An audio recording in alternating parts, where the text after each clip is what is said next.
Welcome to the Foul Play YouTube channel. Hello, everyone. Greetings. Episode number 50 of the Open Mic. Hope everyone's doing okay today. We've got part 2 of Kuss Rd coming up. We're going to talk about several different things, actually. But we did a pretty good coverage last week. I think about 3 hours worth. We looked at photos. We listened to a few dispatch calls. I got more of those coming today. And some other things, and just talking about Kuss Rd in general. I've promised to try not to include too much of the quarry, but I'm sorry, I can't completely divide the two. We're going to talk a little bit less about the quarry. I think I'm going to probably do something separate, maybe next week, and so we can wrap this whole thing up. Because to me, they're joined at the hip. Anyway. I was talking before we went live, and Jinx has a little announcement, I think, to make. We try to do those, get them out of the way. So, Jinx, you want to tell them what you know about the rally? All right, guys. So I've heard there's been a rally set for the Manitowoc County Courthouse to meet. I'm not quite sure of the times, but the dates are going to be the 15th and 16th of July, 2022. And they will also throw, there will also be 2 other stops if you have the time. And I believe it's Thursday. They're going to try to go by Ever's office in Madison. And on Monday, or maybe it was Tuesday, I'll have to double check on that. They do plan on doing the Calumet County Sheriff's Department and courthouse as well again this year. So just make note for the week of, what is that, weekend of July 15th, 16th of 2022 that they will be doing the rally in Manitowoc.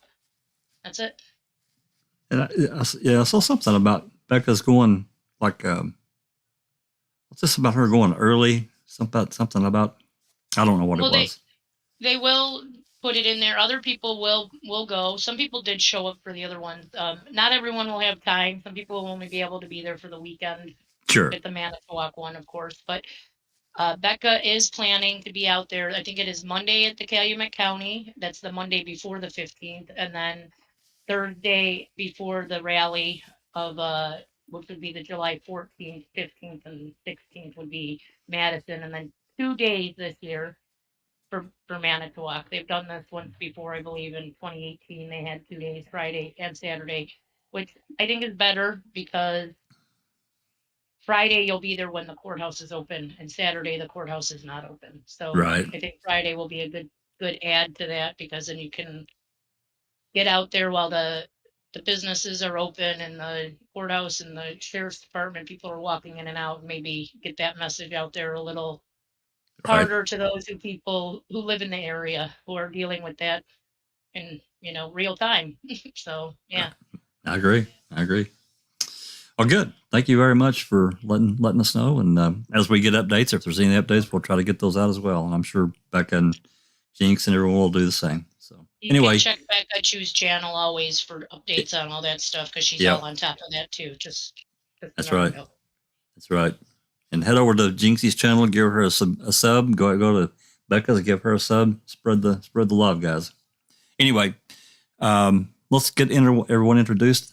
Alice is going to be, just so everyone knows, Alice is going to be looking at our Discord for any questions, and if anybody unmutes. And Just Rhonda is going to help us look for questions in the chat. If you have any questions about what we're talking about, you don't know, or you want to talk about something a little further, put a question in the chat, and we'll try to get to it. No, I promise. I don't want to ignore anyone. So, speaking of chat, let's talk about that just for a minute and give a little shout out to, I see Catnet and Darkside, our 2 super mods. Ooh, thank you for coming. Paul Ward, Graham, TT and Fangirl. Ooh, our William, Pete. Pete Moss is there. Love that name. Cher, Jennifer Manning.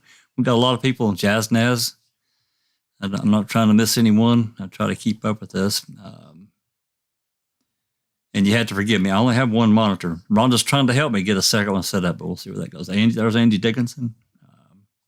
We really appreciate you guys coming and following and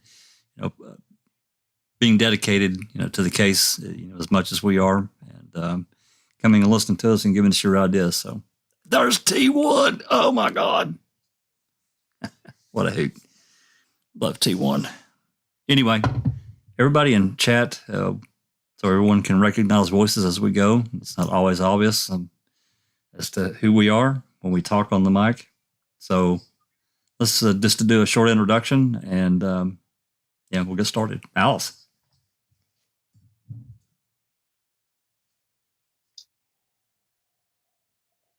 Hi everyone on panel. Hi everyone in chat. Thanks very much for joining us. My good friend Joriz, superstar. Hello everyone, welcome. Very glad to be here. Also very glad that Cal is coming over. That's the whole idea of open mic, because this is like out of the regular panel. So welcome, Cal. And I know it's early for you, so big respect to you and everybody in chat. Welcome. And just Rhonda. Hello everyone. Thank you for joining us. We'll have another great chat this afternoon, so looking forward to it. And really want to thank Cal for coming. It's really, really like before the chickens get up in Australia for her. Cal? Hey everyone. Yes, it is 5:16 in the morning, but you know what? I'm not addicted at all, so this is simple. This is just normal. Thanks for joining, everyone. And Mystic Jinx. Hello again. Lady Deverly made it. Woo! Hello everybody. And I know Dr. Silkman wasn't laughing about Kel's comment that she wasn't addicted. I know he wasn't. I'd like to welcome all my Pineapple Club fan members. Great to be here, and hope today's discussion will be a fruitful one. Get it? Fruitful one? Doc, the whole pineapple and pizza thing, here's the thing. I can eat it, and it, as long as it's got some ham or bacon or something like that, I'm okay with it. But if it's on a regular pizza, no, it's got to be the right ingredients to follow it. Correct. Look, I mean, you don't have a pineapple on your pizza every day, and as I've told the Pineapple Club, you have pineapple with black Kalamata olives on a wood oven fired pizza. Oh, beautiful! That sounds beautiful. Or over here, I don't know if everybody do, but in my family, you have the Hawaiian pizza, which is ham and pineapple, but you also have pineapple with gammon steak. Alice, just so you know, that the Hawaiian pizza is if she orders pizza, it's the Hawaiian. It's got to have pineapple on it every time. Yeah. Every single time. Yeah. So go pineapples. Exactly. That's awesome. All right. Well, thanks everyone. Appreciate it. Appreciate Today everyone. on Open Mic, we are discussing the pineapple. The pineapple pizza. Anyway, Pineapple. Let's get rolling here. I'm going to play I am going to start us off with basically where it all started with Kuss Rd. And this is just a brief recording of a call in to Lieutenant Hermann, where they're requesting a DCI agent. And we heard it last week, but we're going to hear it one more time here. Here, let me get this turned over here. Web pages. Anyone here in YouTube or in Discord that has YouTube muted, you probably will have to unmute for a moment to hear this. So here we go. 752 to 496. Brad, we're almost at the end of Kuss Rd. Should be a squad down there. I don't know who's sitting in it, but bring an investigator down here. We got some items that should be cleared. Got it.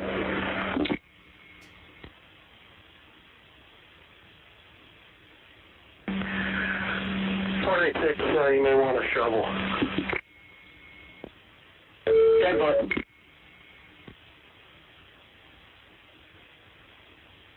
Seven 5-2, we copied. We'll make arrangements here. Therefore, it's just an item that should be checked a little further.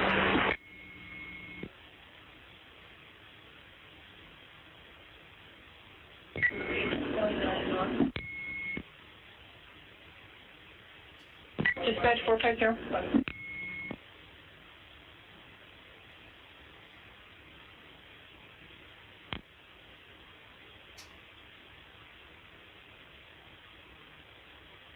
DCI 511, command post.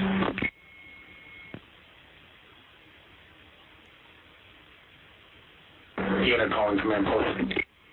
DCI 511, we're going to need some more flags out here at the first quadrant on Avery in the corner there. 10-4.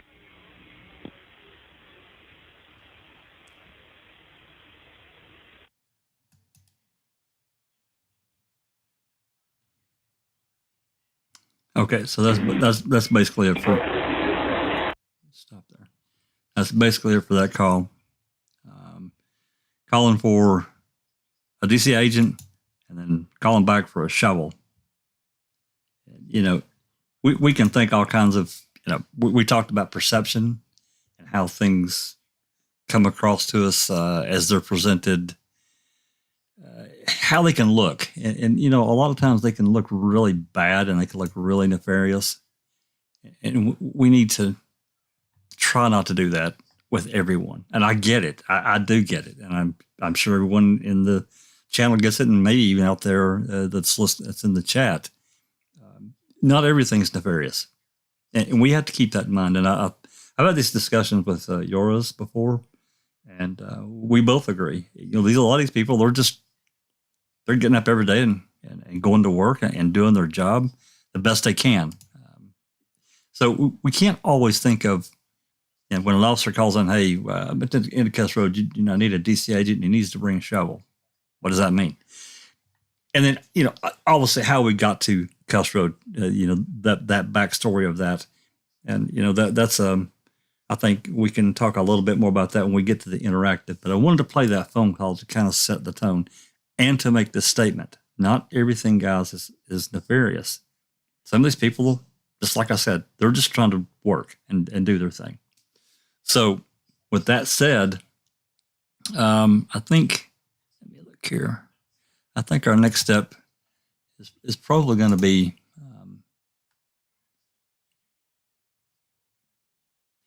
you know, there was let me do this as well, and we're going to get this knocked out of the way. Just for, you know, reference point, and hopefully I'm going to explain this properly. In thinking about Kuss Rd, the quarry, that everything that's away from the Avery salvage yard,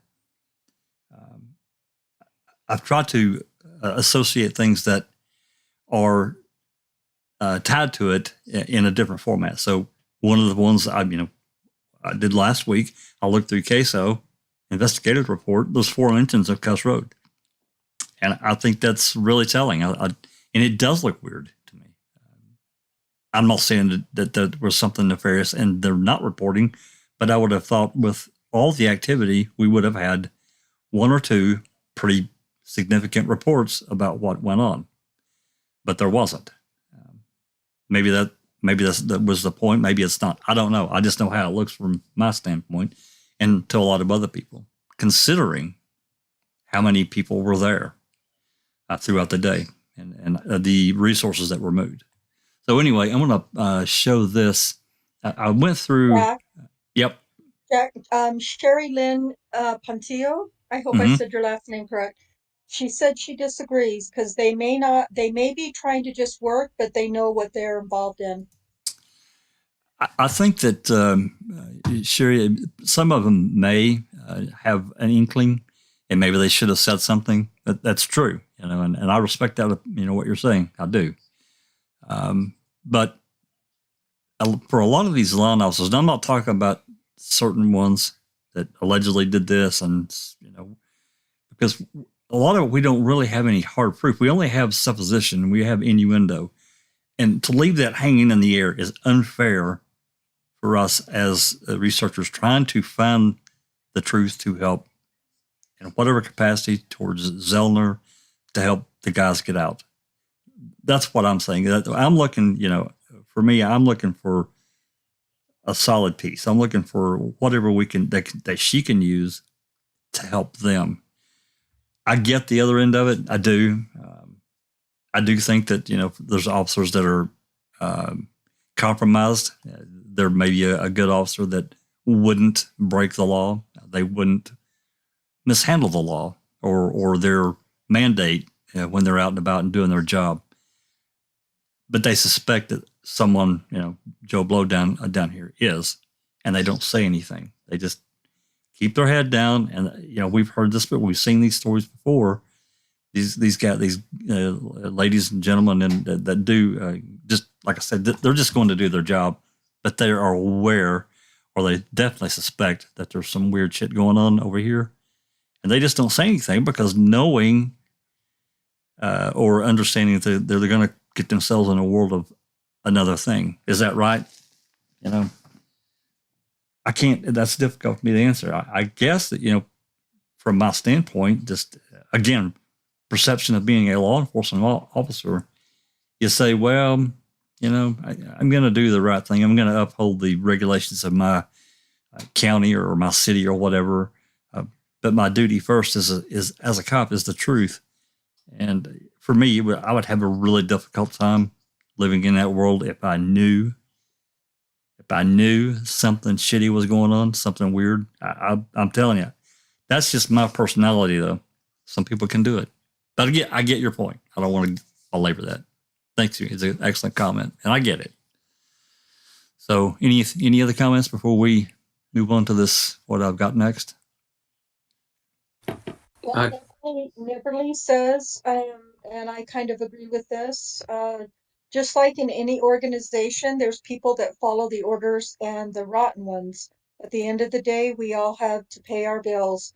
Some law enforcement need to keep their jobs for that reason, in my humble opinion. And that's an excellent point. And that's a lot of times, I'm sure that's exactly what it is. Doc, I know you got something to say. Go ahead. Yeah, well, let's think about it, right? The law enforcement officers and other technical people that were down at Kuss Rd, they didn't have a narrative of what happened, right? So you don't know. I mean, you're correct. They were carrying out their job. But at this particular stage, they really didn't know what happened to Teresa Hallbach. And they could well be coming up with some type of scenario in which potentially Teresa Hallbach or her cremains or something like that were actually found at Kuss Rd. So at that stage, on the 7th of November, they really didn't have a narrative of what happened. So, in terms of like whether police were in it or not, the majority of them would have been doing their jobs. They really, they were finding evidence, they were collating evidence, but the actual narrative of what happened hadn't been written in stone yet. Yeah. I totally agree with that. Doc. I think that it was too early, and as we know, I think we can see this throughout the different documents that we do have, and motion trial, court motions and so forth, that things altered over time, right?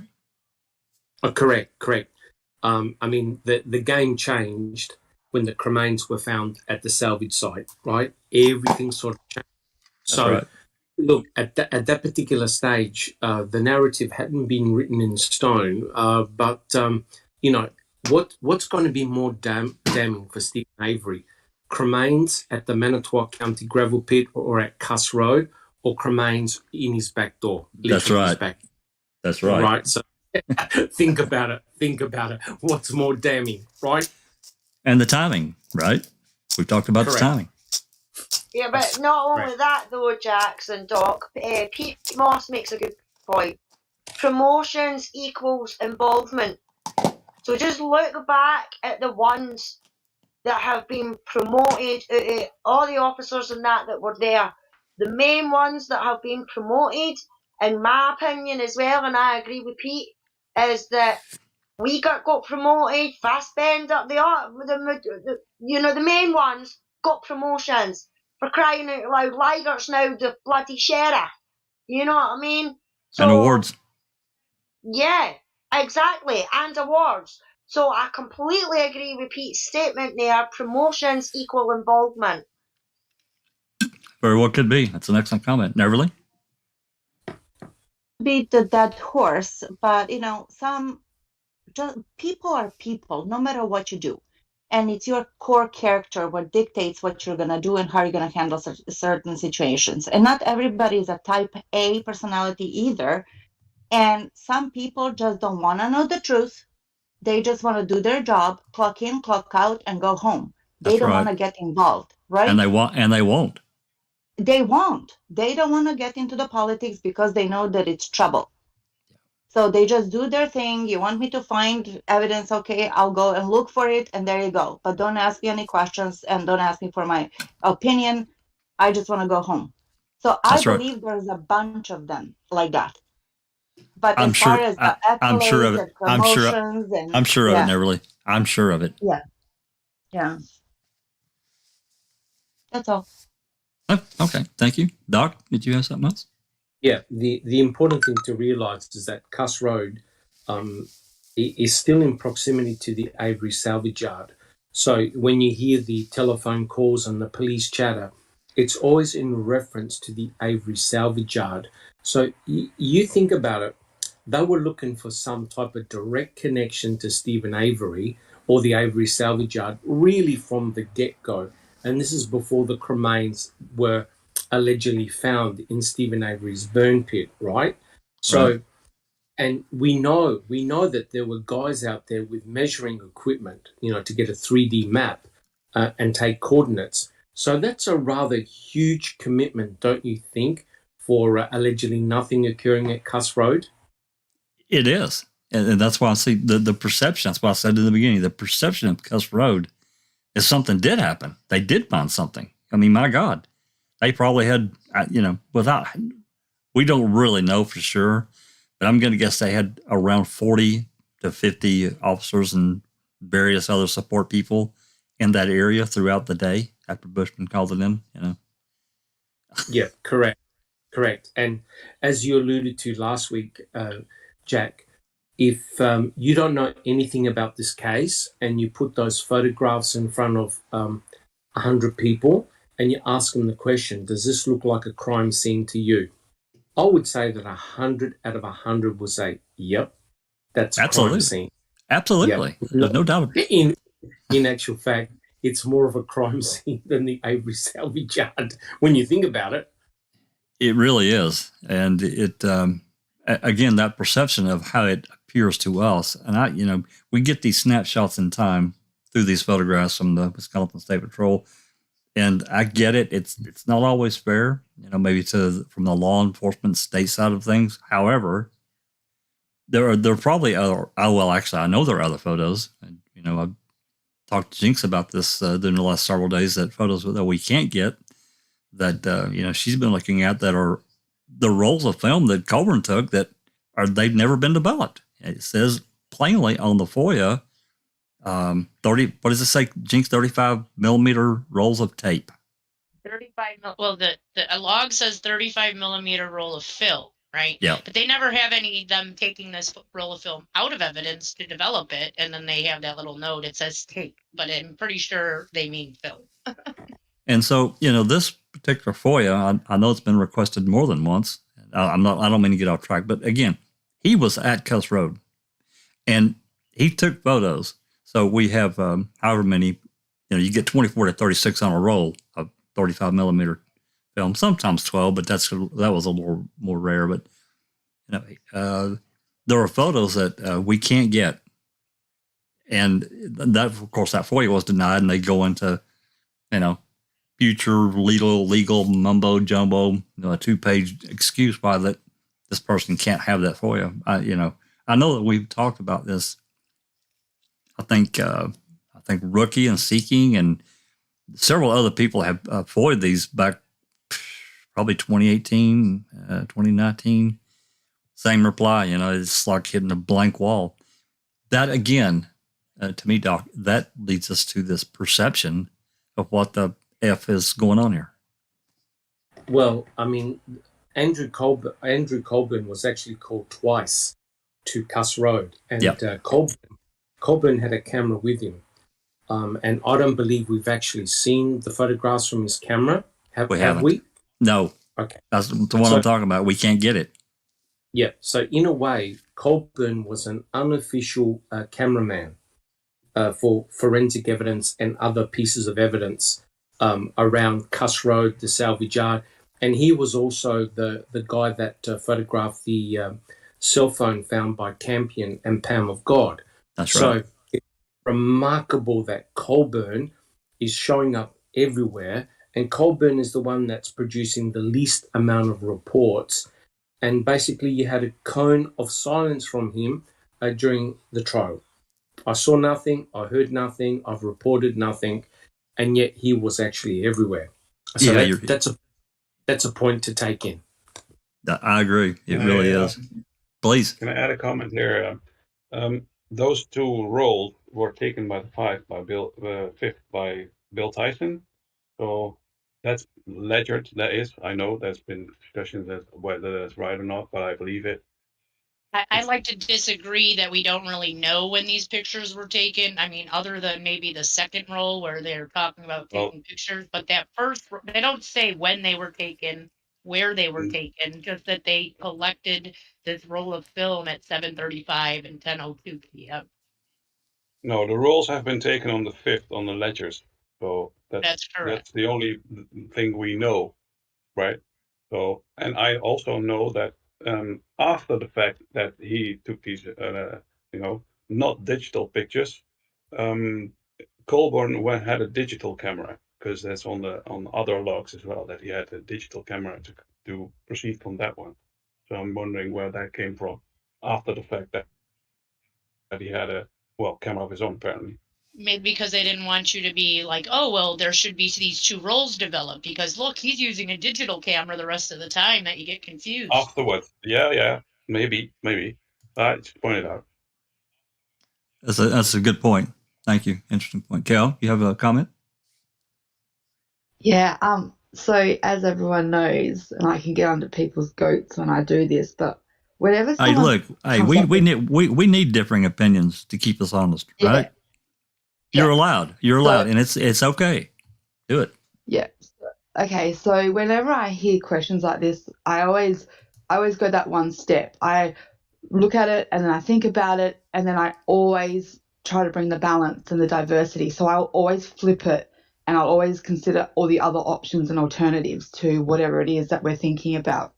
The only problem I have, I agree, if there is film and footage or any kind of roles, of course it should have been developed, and it should have been a part of the case, and it should have been, and still today reviewed or whatever. But the thing that I struggle with is we all sit here and we claim that there might have been some dodginess going on, but then we have to consider that they have taken photos at all of a crime scene that could come eventually bite them in the ass and completely ruin their case if it ever did get found and developed. I just struggle with that. You can't, it's like the chicken or the egg. You've got to kind of make a decision where you're at, because you can't constantly think of something and then have the contradiction of it by going, okay, on one breath I'm saying that they're doing this big, cover up, and then on the next breath, but they were dumb enough to take pictures at all. But Kel, they are dumb enough, because think about it. Colburn calls in the plates like he's looking at them on the 3rd. And the 3rd, they get called into a case. I don't think they're the killers, right? So they have to come across this RAV4 that he calls in the plates. We don't know if he grabbed his camera out of his little evidence bag at that point in the back of his car and started taking pictures of the RAV4 in situ where it was actually found. And then he just, then it evolved. Well, now she's at Avery's place. We can do something with this. We have her here dead. Well, and Colburn just doesn't really realize that he not, hands in this film that he already took 5 or 6 pictures. The thing is they say that he hands in this roll of film at 7:35 p.m. And this is only 5 minutes after they went into his property for the first time, Colburn. So what is, if there's 24 to 36 pictures on a roll of film, and he's done with the first roll within 5 minutes, what other pictures did he take prior to the ones that he walked into the house to take? That's basing on, if that time is correct. And to Kel's point, it's innuendo, but go ahead, Kel. I was just going to say, that's absolutely fair to say, but again, if they've learnt from the Gregory Allen case, I bet they would wish, I bet you they still sit there and wish, if only we had not collected that, that pubic hair. They have learnt that one piece of evidence can change the entire case. I just don't think that if they were going to, even if he took pictures, I just don't see him like going, okay, I'm handing it in. It would have to me, it would have disappeared, because they would have went, stop. What have you got on that tape? And he'd be like, oh, I took pictures of A, B, C, D. And they'll be like, where we're going in this direction, where it's coming clearer to us, just hold off. For God's sake, just hold off. Because if we're going to consider that this was kind of like an opportunity at the get-go, then I can see the movements for them thinking about Stephen Avery and that tunnel vision happening pretty quickly as well. So if you're thinking that they're taking pictures really quickly, I think the plan of directing it at Stephen Avery was also done really quickly. So I don't think that they were capturing things that could eventually blow up in their faces later. That would be just stupid. Well, I think it's not the RAV. Let's say they were over at Zipper's house on the 3rd. And there is a paper that supposedly Teresa took and wrote and left there. And they show Colburn, I believe, where the car was, right? Like in situ where Teresa would have taken pictures. Could they have taken pictures of even that stuff? I think that sometimes, and this goes right with what Kel's saying and what you're saying too, Jinx, is that I think sometimes, and we've seen this in other cases, things get documented that they don't really pay attention to. It's not fitting in their mindset. I get what Kel's saying. They're not going to blatantly take photos of something if they're going to frame this guy. I understand that. I do. But I think there's times and cases that we've seen that things have gotten captured on film or video, and bam, it comes back later and like, oh shit. Doc? Was Colburn a authorized forensic crime scene photographer? I think it was an evidence tech. I don't know about photographer. Definitely an evidence tech, though. Was he charged of taking crime scene photos? In an official capacity. I can't say that for sure. Right. So potentially everything he had on his camera could be not for publication. It's very possible. In other words, it disappeared. Internal use only, right? Yeah. Yeah, because when you bring in a crime scene photographer, you essentially introduce a third party, right? The crime scene photographer has got no idea what's going on in terms of the wider picture. The crime scene photographer is there to take crime scene photos, correct? In situ crime scene photos. Like that Guan Zhang, the guy from the DCI or the crime lab, I'm sorry. That's correct. Whereas Colburn is actually part of the investigation from the get-go, right? Yeah. And as Mystic Jinx said, he called in the plates fairly early on, November the 3rd. He visits Stephen Avery. He goes to the Zippers. He's involved very, very early on. And he's going around the salvage yard and other locations with a camera. So he's very much in the scene, very much in the know. And like I said, we haven't seen any of his pictures, and I wonder why. Joriz has got a comment, and then Burley Jack. Okay, go. Yours? I'm just wondering, just thinking out loud. Colburn started photographing, and then the whole scene got taken over by Queso from MTSO. and then indeed an official statement was made. Official pictures are taken by KSO, not by MTSO. So, Colborne, shut up and give us these roles, and another one is taking the same pictures or whatever for non-nefarious reason, right? We can all think like, okay, let's tunnel vision into whatever happened on the 3rd, and Colborne was there to take all kinds of pictures, which might have not have happened. But I'm just looking at the other side of it. So. Yep. That's a good point. That's an excellent point. Thank you. It's Neverly and hold on, Jenks. Neverly's next. Yep. Yeah, Thank well, you. it's more of a general comment that prosecution controls the case, right? They can say whatever they want.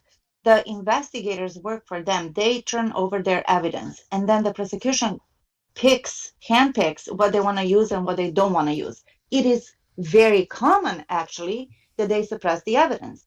And that's why we have all these overturned convictions. Just, isn't it in Daniel's case, Rhonda, back me up on this one, that they found all kinds of evidence? Or was that another case that I'm thinking about? Somebody posted it, that after everything was said and done, after the accused was tried and sent to prison forever, they find all kinds of suppressed evidence. So I don't think that that's uncommon, and that there's a stupidity or smarts involved. I just think that they got a job to do, and they have an opportunity. They have they're in the position that they are the first ones to see what evidence is out there, and then they're gonna use something or not. Yeah, I think that's very common, in my opinion. Of course, it's an excellent thought suggestion. Neverly, I think that was the West Memphis 3 that yeah, guy who was on death row, and they took the Alford plea to help him get off, and there was all that evidence found. There you go. I know that there was one of the cases, and I just read it like last week. So, yeah, I think that happens all the time. If I could just quickly add, sorry guys, the question is there any form, and I understand what Neverly just said, the question is there any exculpatory evidence that is being withheld? Is that what you're trying to get at, Neverly? Exculpatory evidence? Yes, because, and I think that, this is like, as I said, point out if they're stupid or stupid enough. I think that they're just brazen and in a position to do something like this, and they take advantage of that, of course. And in control, right? Yes, of course, total control. They control the case. The mere fact that we basically have a complete silence of Kuss Rd and the Manitowoc County gravel pit, I think screams loudly of some type of cover-up. That's just my impression, because Kratz made sure that no one talked about Kuss Rd, and no one talked about the cremains in the Manitowoc County gravel pit. And unfortunately, for the courts in Wisconsin, whatever happened during the trial is regarded as truth. Gospel, yeah. Yours, did you have a comment? Well, legally, that is the truth, sadly enough. Yeah. I only had to comment, we have to stick to Kuss Rd, because that's where we're heading in this conversation. And what was I going to say? The only thing I had is there's so many people walking on that scene that made me think like, no, they're not going to barge in that many people for that nefarious thing to happen there. But that's just me thinking, because I'm leaning a bit more to the quarry, where you don't read anything about it. Exactly, which is why I really wanted to separate the two, because damn. Another thing, and I'm going to throw this in here, and I know it's off topic from what we're talking about, but I have to add it because of the circumstances we're talking about. And this comes down to simply one piece of evidence that really bugs the hell out of me, and I've made a big deal out of it in other social media and so forth, and that is the zipper recording. Allegedly, this thing disappears off the face of the planet. Zellner tried to get it from both agencies, and they said, "Oh no, we don't have it. They've got it. Oh no, we don't have it. Casel's got it." And then Joriz did this open records request, and we end up with this spreadsheet of Kratz evidence list 1 month before trial, and what's listed on that damn thing? It's the zipper voicemail, seized. So if they don't have it, why is it on his evidence list a month before trial? I'm not saying they've got it. I'm just saying if they didn't have it, why would it even be on his list at all a month before trial?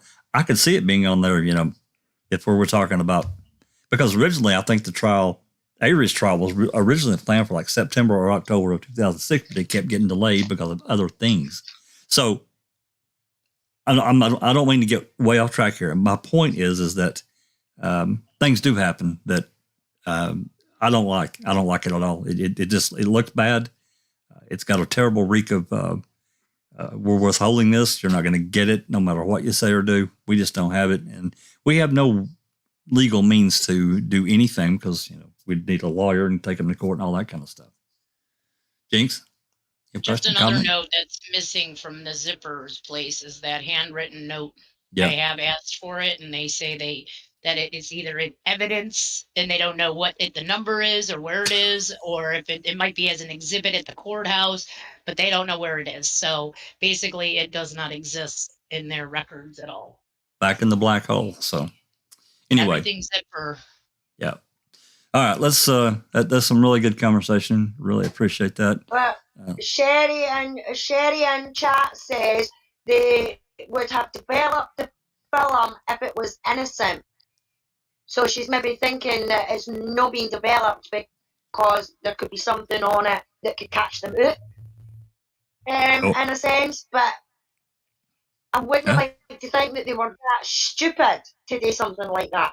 Well, it's like Doc kind of alluded to, Coburn could have been taking photos and it was for internal use only. And they just kind of went, into a file that we're never going to see, we're never going to get. I'm not saying that's what happened, but it's just a suggestion. That's speculation, guys. Don't take that as anything. Is that allowed? Are they allowed to be like, today we're going to take some pictures of just internal use only. Let me take pictures of the gun in the rack while it was in situ, and then we'll never use it because why though? Those are some of the first pictures I would think they would have taken in the house the night of the 5th. So. Well, that's what the doc was alluding to. You have this Guang Zhang, or how you say his name, from the crime lab. He is an official, like Groffy, official photographers for that agency. Whereas, as far as I know, Coburn was just an evidence tech. He wasn't really charged with taking photos that I'm aware of. If he was, I don't know. I don't remember seeing that anywhere. They don't even do the walkthrough until the 6th. Now, shouldn't that have been like the very first thing they did was serve the warrant, have the video, burst open the door because they didn't have a key probably or whatever. Then go through the property to show you as everything is before they go through anything. But no, we don't have that. And we don't even have the pictures now that Coburn took on the 5th. So I say it's nefarious. It comes that way, perception. Doc and Christina have got their mic unmuted, Jack. Okay, Doc. Sunshine Christina can go first. Hey, Sunshine. Hello. I'm so happy to talk to my friends. Thanks for dropping by. Yeah, I just made it home. This was like a perfect way to come home. So, I just want to say that it's like his place was an afterthought. There was an original plan of how they were going to do this crime, okay? And then for whatever reason, it changed to something different. Because why, like Jinx was saying, why don't we have those pictures? Why did everything start on the 6th? Or more importantly, remember there was blood of Stevens in his bathroom, readily visible. Now, this is a missing woman. You believe this man harmed her, and the only place you have a clear indication is blood is in his bathroom, and you do nothing with it until when? The 8th? Or when did they finally collect it? I don't know the date of that. Photograph it. Why would you not photograph the one place you have a possible evidence of a crime? I believe they did photograph that in Yeah. Tyson's report. It I says think- that he's photographing some of that Yeah. stuff that is Yeah. there, but we don't see those Yeah. pictures. We don't Yeah. have Right, that. Rhonda's- See what I'm saying? So I'm wondering if all of this isn't that on the first plan's roll of films. You know, like this was what we were gonna do, but we decided to do it a different way. Because that's what this is. It wasn't Well- always gonna be Stephen killed her, or in my opinion, Stephen Yeah, killed right. her. Right. We know you're theorizing. Well, I understand. But Rhonda's got a question, Jack. Okay. Soon as Sunshine is, you good? You good, Sunshine? no, I'm good. I'm good. Okay. Rhonda, question? Yes, well, it's not my question. Ultra Collector Customs from the chat says, regardless of all this, why hasn't Avery been released yet? I understand why Dassey hasn't been released, but what the hell is going on? And then it's followed up with another comment by Ultra Collector Customs. Have you guys listened to all the foul play phone recordings? They clearly show how they developed the case, plus how much they did to destroy Avery. Well, many of us have listened to, all the calls or a good chunk of them. I can't say that I've listened to every call, but I've listened to a lot of those and a lot of the thousands of the dispatch calls that Zoe and I recorded. And, it changes your perception. Again, guys, perception drives a lot of what we do, at least of what I do, and how I perceive things being done. In my opinion, we talk about a lot of people talk about a large conspiracy. I'm sorry, I don't see it that way. Because literally, you only needed a few to make this work. Literally, to do what they did. It doesn't take 50 people. Now there may have been people that during or after the fact that suspected something weird was going on, but for the line officer that we've talked about, that I've mentioned several times, they're just there to put their pants on and go do their job and go home. They don't, like Neverly said, that they're not going to get involved in all the politics and all this other stuff. They got they have a job. They got kids in school. They got a wife, and so they're just there to do a job and collect a paycheck and do what they are told to do. Yeah, Jinx. Sorry, Christina. Jinx and then Doc, Jack. Okay, Jinx. So Comment? I just wanted to say something about Christina mentioning, like, she thinks it might have been, like, they wanted to set it up somewhere else prior to the RAV being found on, maybe their theory was going to be something different. And what I found interesting is that on the 6th, after they find the car, and they talk about it in the newspaper, that Ken Peterson, sheriff of Manitowoc County, is telling people that the RAV was found on the Manitowoc County gravel pit near the Averys, not on the Averys. He So did. then those pictures make me wonder even more now, because maybe they did plan a crime scene somewhere else, took a few pictures, and then decided to change it. You would think that he would know the difference too, right? Maybe you would think. He was in Washington though. So he got, Which means he might have been in Washington, and they told him, "Hey, we found this car over here. We took a few pictures." And when he talked to the press, he hadn't quite realized they had moved it. Yeah. Who's He next? wasn't there at the time. Sorry for interrupting. That's okay. Who's next? Doc, you got a comment? Yes, I really, and I agree with that comment regarding the RAV4. To me, the critical piece of embedded confession came from Fassbender, when Fassbender told Stephen Avery on November the 9th exactly how the RAV4 got placed where it was. He sure did. And that actually complements with what Sheriff Peterson had just alluded to, that the RAV4 was actually in the Manitowoc County gravel pit area. So the ultimate question for me is, when did this investigation change from a crime scene happening off the salvage yard to the actual crime taking place on the salvage yard? And to me, the clear delineation is Kuss Rd. The findings of Kuss Rd, and then all the findings on November the 8th onwards. So if the focus suddenly shifted from Kuss Rd to the burn pit on the salvage yard, So something transpired during that night to shift the focus from Kuss Rd, and they didn't want to talk about the Manitowoc County gravel pit, and now all the focus was now on the salvage yard. And guess who finds the key? Boom.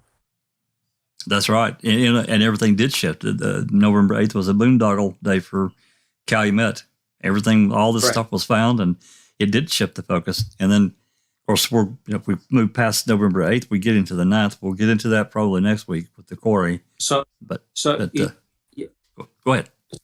Sorry, Jack 61. My final comment is maybe it was too difficult to stage a crime scene and pin it on Stephen if it was outside the salvage yard, right? So they're probably thinking about us, thinking, how are we going to connect Stephen Avery, who was at the salvage yard? And don't forget, right, he could have had material witnesses that could have said, no, Stephen was here, right?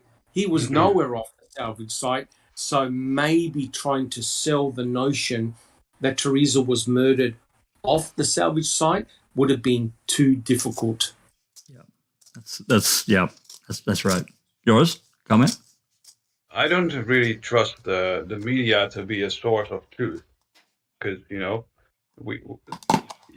thinking about that. Yeah, that's you don't know what the source, what the original source is, that it came from the Manitowoc gravel pit. Somebody may have twisted some words or didn't understand it right, or there was misinterpreted. This is just, we should go by facts, not by media. That's what I want to say. Good point, because the media looks at things like this as, for my people of many years of watching the media, they look at it as a cash register. I don't know how you guys see it. The days of the... I want to talk about that media, because there's there's actually 3 articles. One says that it was found in the Manitowoc County quarry or gravel pit. But they don't say who said it. And that was Ed Colhane, I think, wrote that one. Then you have Pam and Amy. I don't remember their last names. Or might even be Pat. Anyways, she and he write this article about this RAV being found. And inside the article, it says, near, in rural gravel pit near Avery's. It clearly says near. But in the Manitowoc Herald Times, on the headline, it said, on Avery land. But the Green Bay one, with the same article, same writers, same content, everything is the same except the headline, which is now on a page, couple in, not the headline on the front page like in Manitowoc. And in it says, found near Avery Yard. So for me to see that it was just the media messing it up, I don't think so. I think it was Ken Peterson. Yep, Ken Peterson. Well, how else could you, what could he have said that could have been misconstrued as in the Manitowoc County quarry? Or, you know what I mean? Not Manitowoc County quarry, but in the quarry. How else could he have said it? Peterson said something that a journalist could have misquoted. Well, he could have been told incorrectly, because he had to get it. If he wasn't there, he had to be told by someone something. Yeah. So it was also bordering a quarry, right? The berm was bordering a quarry, so but it's so easy to miss. But that's not Manitowoc County quarry. That's Radant's. That's right. Well, you don't know what the words are. Well, this is not.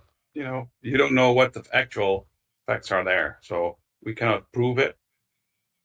And that's the point of newspaper. Department who probably monitored the Manitowoc County gravel pit on their patrol, because it was probably under their jurisdiction. So how could they just say, "Oh, well, we didn't know it was Radant's, and not Manitowoc County quarry or the Avery Yards"? They patrol that area. How can they claim that? It's media. Yeah, it's and not that's facts. That's all. Yeah, that's all I gotta say. I mean, just think about it.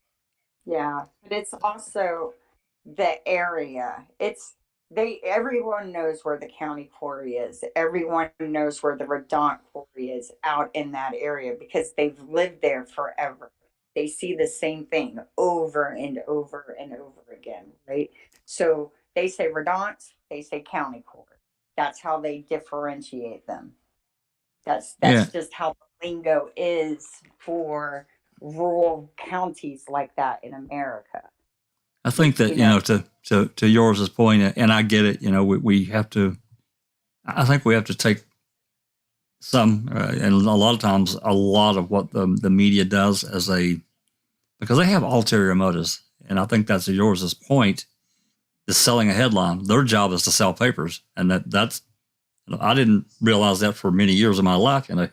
You think, man, these guys are reporting the news. Well, maybe they are, but their job is to make money. They're a for-profit. So I get what he's saying. So I don't know. Sorry, Jack, completely off topic, but Yeah. it's still about the media. Is just look at the Luke Mitchell case. Oh my God! And the way he was vilified in the media, even from the very beginning, it was the boyfriend this, the boyfriend that, because they couldn't name him because he wasn't charged. But then as soon as they brought charges, then he was named right away, and it was the headlines. I mean, you've seen them yourself, Jack. You know what I mean? There's a monster on the demon boy, blah blah blah.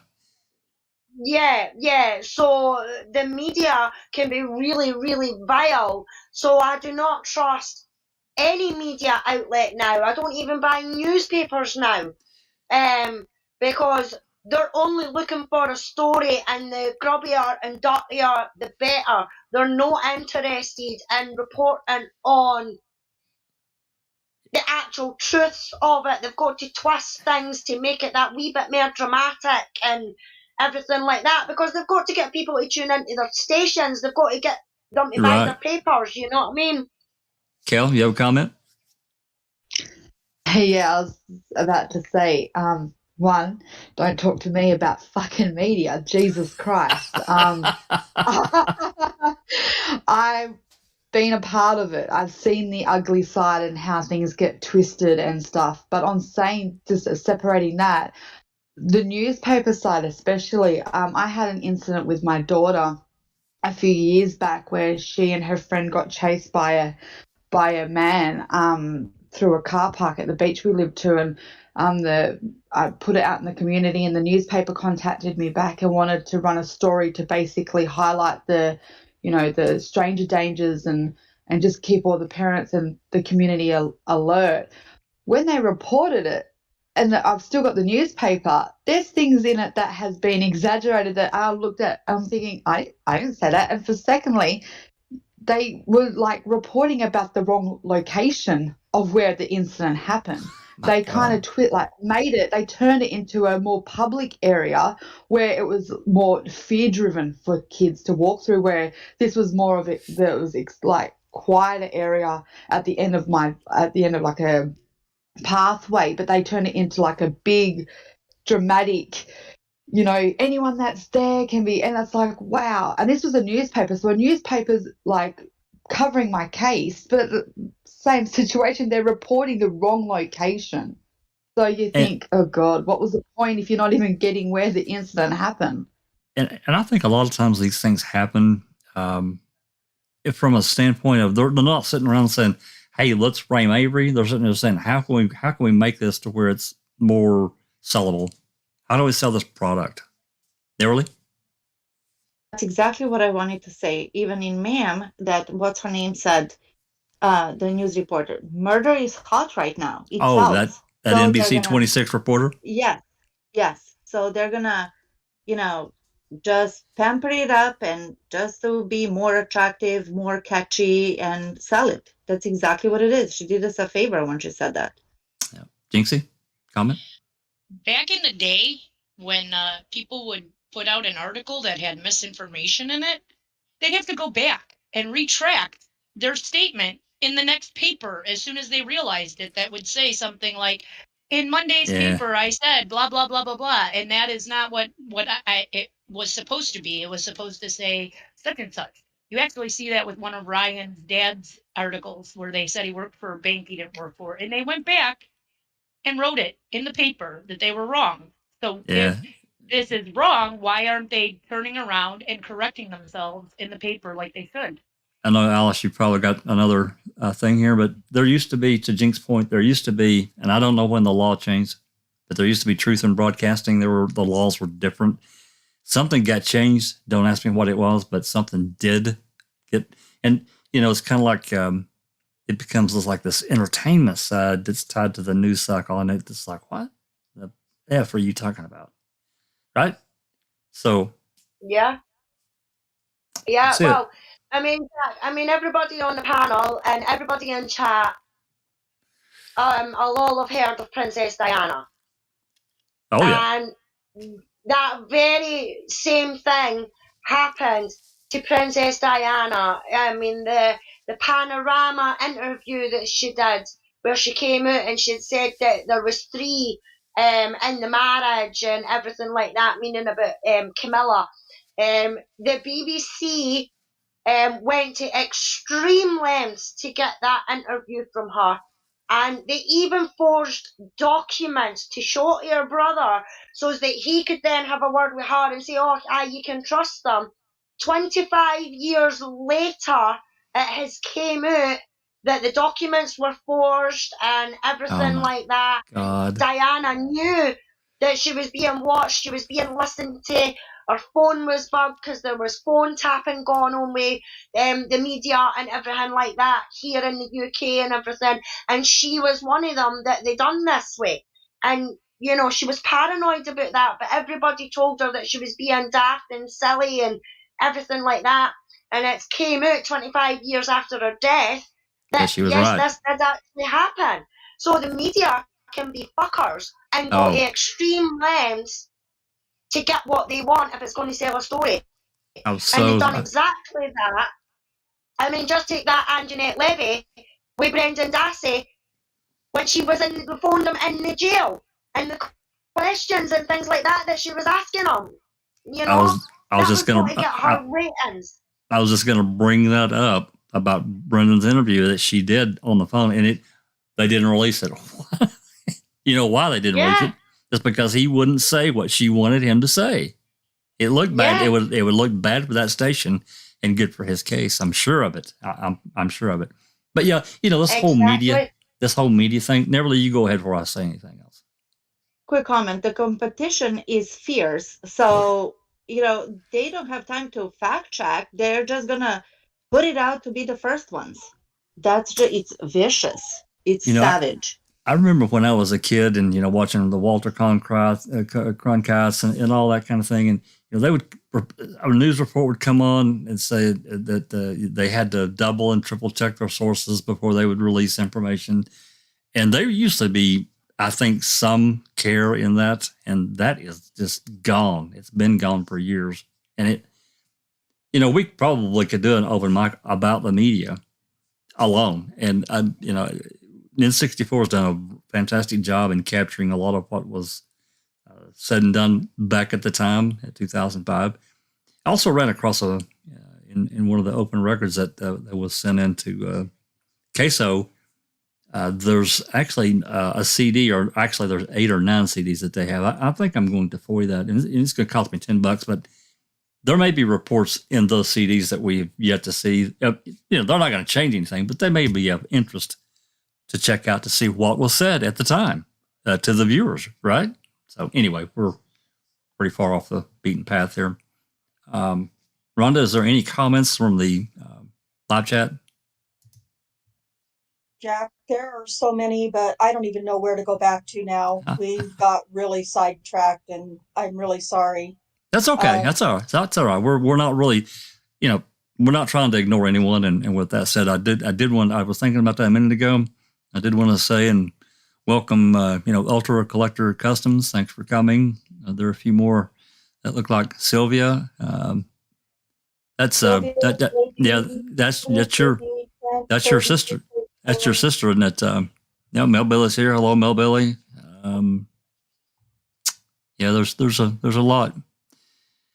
We really appreciate everyone coming, and we're not trying to ignore the chat. We get really enthusiastic about what we're talking about sometimes, and we get off the beaten track. But again, this whole thing about Kuss Rd and the media and the lack of reporting, that is a thing that's always bothered me. Because, when I found out about Kuss Rd, way back in the day, I'm thinking, okay, we got all this movement on Kuss Road. Where's the media? And it's not there. It's just not there. So let's get back on the rails here. Again, I apologize for any questions that got missed. So Rhonda, if you see something that somebody's asking a question, just interrupt me, and we'll get to it. I promise. But this next thing I'm going to show, talking about the trial. So I went and looked through the entire Avery trial, the 20-something days, whatever it was, to plug in to try to find out, how many times was Kuss Rd mentioned? And it was mentioned 4 times. One of them that I'm going to pull up here, and I'm going to answer a question somebody asked last week in addition to this question. Let me get it pulled over here. This is from Trooper Austin, and this is day 3 of the trial. Where are you at here? There we go. That's going to pop in there. This is day 3 of the trial, and there's a couple of pages I'm going to read because somebody had asked about. We showed a photo of Trooper Austin. He was up on the ridge there above Kuss Road with this total control, this geodometer, about explaining it. And this, you really need to read this. I think he also talks about it at some length in the pretrial. I'm not going to read a whole lot, but I want to read enough to kind of explain what they were doing there. Again, I question them calling a reconstruction unit in to this crime scene because, I know they do all kinds of things, but he's talking about this forensic mapping. It says, how long were you at the Avery property? And we know that they were there every day from the 5th through the 12th. They were there every day, a number of them. So, and he says that there in his testimony. Question, you mentioned, I think, earlier that this forensic mapping process requires the taking of measurements. Can you describe that process? And how many measurements were involved? Answer, yes. As I said before, we utilize an electronic measuring device in addition to recording some measurements by hand with tape measures, if you will. But the bulk of the measurements were taken using an electronic device known as geodometer. Yeah, okay, I'm saying that right. He spells it. Or the total station. In total, we documented over 4,000 measurements at the Avery property. Question, and this is Fallon doing the questioning, by the way, on direct. Tell us about this, quote, total station, unquote, process, please. Answer, certainly. The total station, as I said before, is an electronic device composed of an electronic distance measuring system, which essentially measures distance from the total station to let me start that again, which essentially measures distance from the total station to a given evidentiary point. It also has a theodolite, which measures angles. It also has a data collector and a prism. Question, just for the record and for the reporter's benefit, a hard copy of this will be provided for the spellings and everything that was said. This is a picture of the geodometer. Is that correct? They show a picture in court. He answers yes. Question, and the other devices that are used to create these measurements are included with the total station package. Is that correct? Answer, yes, that is correct. Hence the name, quote, total station, unquote. It measures not just angles like a transit would. It also measures distance, and that is because we have a theodolite and a distance measuring system in there. We have a total package, or hence, quote, total station, unquote. So he's talking about this thing that you see carried. It's an odd-looking piece of equipment that they used not only at Kuss Rd. He talks about using it on the RAV. He talks about using it. They used it at the Avery property, and I think page 120 here is where he mentions Kuss Rd. So this is just one of the times Kuss Rd's mentioned. There's another one that I'm going to pull up, and let me get rid of this that you'll see. And this one's from Mr. Colburn, Mr. Andrew Colburn. He's questioned, and I think his is Trooper Austin his testimony was on day 3. And if you remember, that's the day Bobby testified, and they had all the hoopla about Mike Osmondson, the Mike Osmondson report and all that. I got a photo. I didn't pull up Andy's testimony. It's just a short thing I took a photo of earlier. This is what he's talked about on Kuss Rd. Question: Do you know on what roadway this was? Answer: I believe that this was off Kuss or White Cedar Road, which Joriz had mentioned last week. Kuss Road runs east-west, and White Cedar runs north-south. Is that correct, Joriz? I don't want to say that wrong. That's correct. Okay.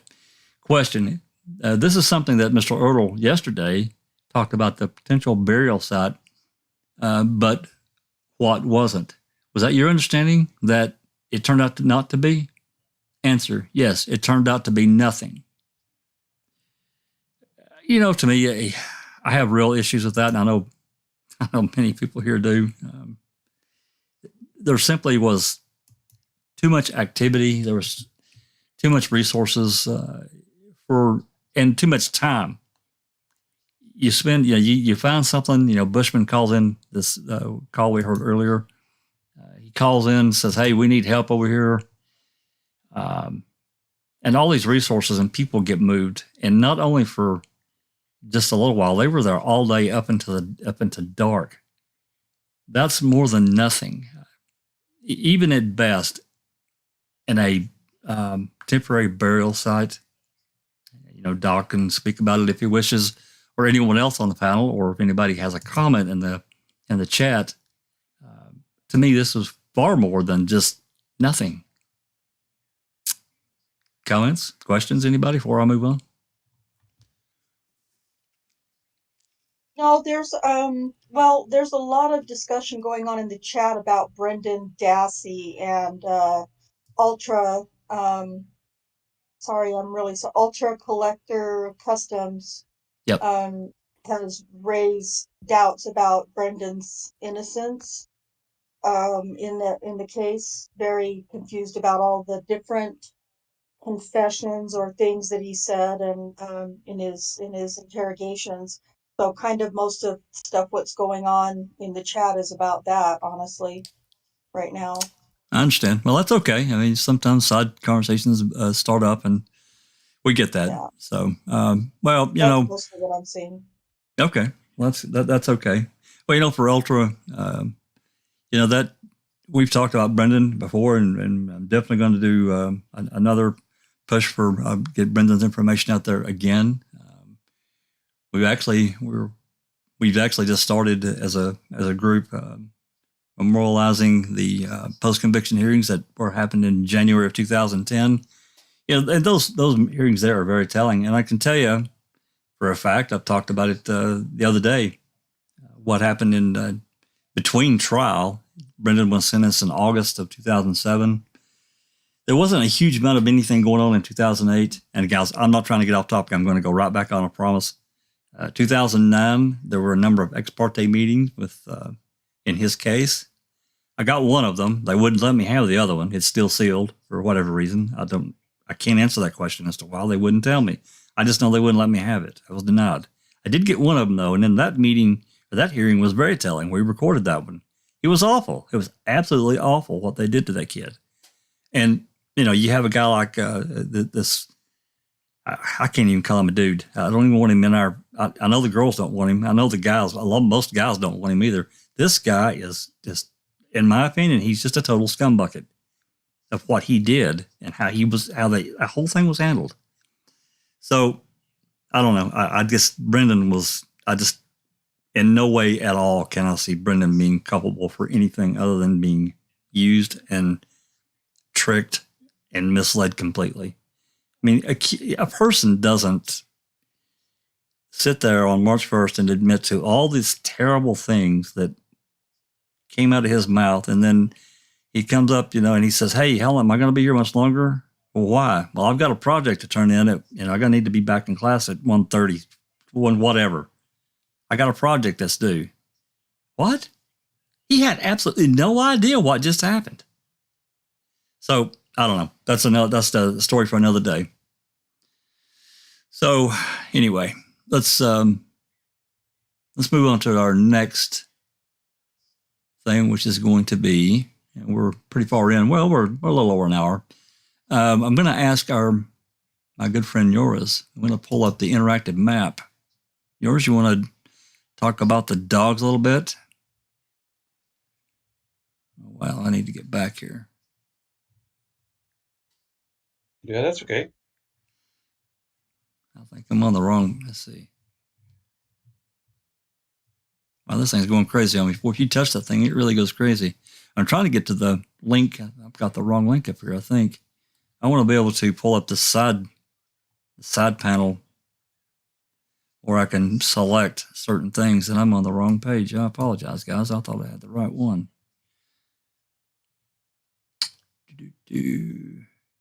Get into the website? Yeah, I went to the website and I clicked on the link, and it just pulls up the map. It doesn't have the little side thing where I can select certain things. Oh, you have to go to the left upper button somewhere. Oh, there it is. Got it. Thank you very much. All right, let me get this pulled up here. I apologize. Technical difficulties. Web pages. I think I need 3 monitors, Rhonda, not 2. There we go. That's going to pop in there now. Sorry, I only have one, Jack. Oh, you have to.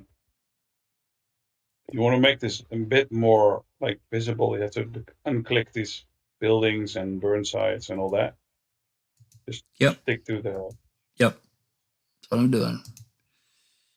While you're doing that, Jack, Kent 3334 says, does anybody else find it suspicious that Tom Yonda hunted off Kruger Road the morning of 11/5/05? Same place, Stahl saw suspicious vehicle. Law enforcement ran dogs in that area. Law enforcement said they found debris piles, nothing else.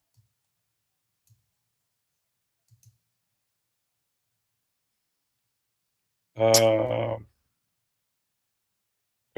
doing 2 things at once. So, that's okay. These are the cadaver dogs.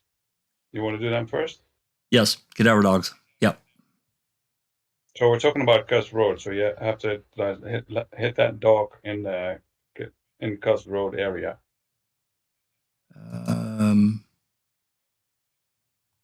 Let's do most to the left. Yeah, I've got cadaver dog 1, alert 1, 2, 3, and 4. And then If there's you 11. go to the map, you'll see the Kuss Road one most left.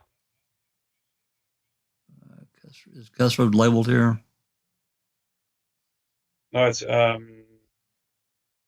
you see the retrievers? That dot with the gold. Yeah, I see it. Heart of Gold, and I see Heart of Gold retrievers. Exactly, the one right of that. That's the cadaver dog hit on Kuss Road. I hope that pops in there. I don't know if it will or not. Yeah. If you can now, that's one. Yeah. Yeah. Well, here you go. You want to read it? Yep. When then proceeded to a location we were requested to check on Kuss Road, where a potential burial site has been located. Upon arrival there, Canine Brutus checked the area, and after passing the area upon entry in the wooded area, he gave a head check, returning to the location and gave his bark alert 12, and seemed to be particularly interested in a shovel lying next to this disturbed earth. We were cleared from that location, but returned a short time later to recheck the area. The shovel had been removed and was to be checked separately. Neither dog showed any interest on the shovel. Canine Trace checked the wooded area first and did not alert, but did show interest, increased animation, and high head checks. Upon returning to the area, second time Canine Brutus again barked and alerted near the area of disturbed earth. So cadaver dogs hit on Kuss Rd. That's basically it. On the disturbed earth area. It is, it's interesting that that dog, they didn't really show any particular interest on the shovel. No. I don't know what that means. It did in the beginning. Yeah, and then didn't. Yeah. Okay. Yeah, there have been some theories about it, because if you believe what has been said in the reports, that it was a peat moss bag. Peat moss does eject methane gases, which is a possibility that cadaver dogs hit upon. Yeah. So that might be a possible non-nefarious one. So, I'm just pointing it out there. I'm not saying it's the truth, but just, it's another explanation for it. Before we go any further, I'd like Cal, if she's willing, to talk about cadaver dogs, tracking dogs, and that kind of thing, and what she learned in her dealings with Investigator T. Cal, would you please preface this? So, again, this is perception, guys, of how we perceive how things should happen and how things typically happen in the real world. Go ahead, Cal.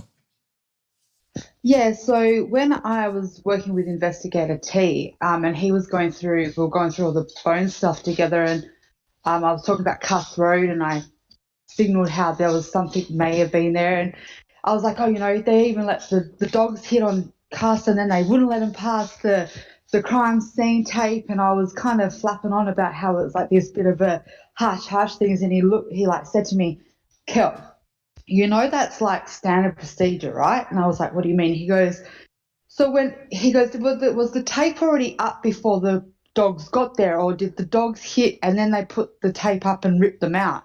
I said, no, the tape was up, they got there, wanted to go under, but they wouldn't let it under. He's like, okay, so that is actually, he goes, and everywhere I've been, that is exactly standard procedure. The crime scene is put up, and then it's, they deem it as like a crime scene. Once that's been established, they then create, it's called a forensic path.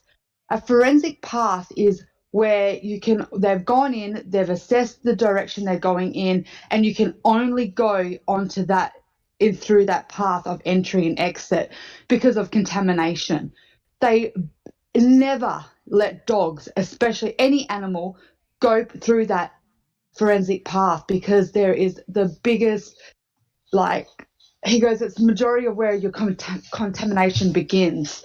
They pick up scents, they can travel scents, they can stick to fur, their paws, all this. So he said, in a face value perspective, not letting the dog pass that tape is absolutely standard procedure because a forensic path would have been created, and the only people that would have been allowed on that forensic path would have been like the crime lab technicians or the people involved in assessing it. And they all should have technically been wearing the correct forensic footwear. And he described it as being like it's almost like a hairnet for your feet. You put it around your shoes and it's like a smooth. They do that because they want to make sure that if they step on anything that's evidentiary, it doesn't pick up and they travel it. And majority of it is to try to not leave an imprint of footprints, so then they're not creating false, misinformation for themselves because it's like a smooth surface. But majority of it, he said, I just want you to know that it is absolutely standard procedure that no one crosses that crime scene if it's been put up. And because of the risk of contamination. And it's called a forensic path. So when I went back and I had a look and I started doing some Googling, and I found a site that it can't exactly explains that about the crime scene and what steps are taken after the crime scene tape has been put up, and then how a forensic path is that becomes, like, they develop a forensic path. And again, it all leads down the same, exactly what he said. It's all to stop the contamination, because if you're having like 4 or 5 people not controlled walking through that, they could be leaving footprints, and then you, like another crime scene tech, could come across and go, oh my God, what's this footprint? And then mark it as an exhibit when it's not, it's just one of their own. So they have to create a forensic path. So they've cleared it. They know that's their area. Anything outside that area, then they can turn into like an exhibit or an area of interest. Then I said to him, okay, so when they lift the tape, he goes, when they lift the tape and they believe that they've either found everything that they need, or they are satisfied that they have gone in the direction and they've looked at everything, he goes, it's not out of the ordinary to bring the dogs back. We bring the dogs back because in case we have missed anything. But while that tape is there, and while there is a forensic path, they do not cross it. No one is authorized to cross that path unless you are part of the forensic path team. And that's why I was like, wow. So all this time I thought, oh, there might be this nefarious reason why they weren't letting the dogs go in there. He just broke it down to me and said, actually, no, that's exactly what we do. We don't let anyone through that doesn't have the permission to get in there, and especially that they don't have the correct, gear on, because they could be potentially contaminating their area. So I just wanted to throw that out there, because, we always sit there and go, oh, maybe there's this reason why they didn't want the dogs there. But then you hear, hey, listen, that's standard procedure. By face value anyway. Well, again, it makes sense. It does. That's perception and of what we. Yeah, go ahead. This investigator T, did you ask him, or could you ask him? Is it standard procedure to then let them go back after? Like, didn't they let the dogs do another route after on the 8th? Is that like common procedure? I mean, they've already been there and all over the property. They always go back. Once they lift the tape, he goes, we usually let them do another round. And that's because sometimes you're investigating a certain area that of interest, and then you could have missed something about 5 meters up from that because you're being focused on one. Once we've cleared one site, we'll then, and we've say we only think there is one site. He says, once we lift that tape, it's absolutely fine to let the dogs back, just to give it a good once over one more time, just to make sure there wasn't another location in that proximity that we missed, or there's something there that we missed. But he goes, you have to wait for that crime scene tape to go down. The forensic path has then had to have been stood down, because you cannot interrupt that forensic path while it's still active. That was another thing that, I remember learning from Magella and Jeff and Zoe the dog, and I didn't know it. I dare say a lot of people didn't know, but some dog breeds, their sense of smell is like 1,000 times greater than a human. So they can detect things that are just like crazy. Dr. Silkman, comment. Yeah, can I just read this little passage out? Please. This is from CASO. This is especially interesting from what Kelly was saying. This is a report from Bill Tyson, right? I'll quote, it's only a short passage. After clearing from Barb Yunder's residence, we were notified the Wisconsin State Crime Lab was on scene on Kuss Rd, and we were requested to come back to the area to assist the Wisconsin State Crime Lab. Upon our arrival, the potential area of suspicion had been blocked off by crime scene tape, and I did check in with investigator Deirdre. I notified him and Sergeant Colburn, Lieutenant Lenk, and I would be entering the crime scene area to assist the Wisconsin State Crime Lab. It shall be noted that this was an area that was discovered earlier in the day by search volunteers who had located an area approximately 3 feet by 3 feet that appeared to be disturbed soil. Now, what on earth are Lenk, Colburn, and Tyson doing going back to Kuss Rd if the crime scene team is there? That is the question. And actually, I've got some audio we're going to play here a little bit later. it's not much. It's not as detailed as that, but it I think it's Lenk and I can't remember, but it's a couple of dispatch calls that are interesting. But yeah, I don't know, Doc. Now, I understand what Kelly said, and I agree with her. But here we have the actual crime scene lab techs there. The area of disturbed soil was 3 feet by 3 feet. And let me read this out too. Check this out. After the photography by the Wisconsin State Crime Lab was completed, Lieutenant Lenk, Sergeant Colburn, and I began digging up the area and quickly found out this was not a possible grave or burial site. Now, hold on. This is not the crime scene techs digging up the site. This is Lenk, Colburn, and Tyson.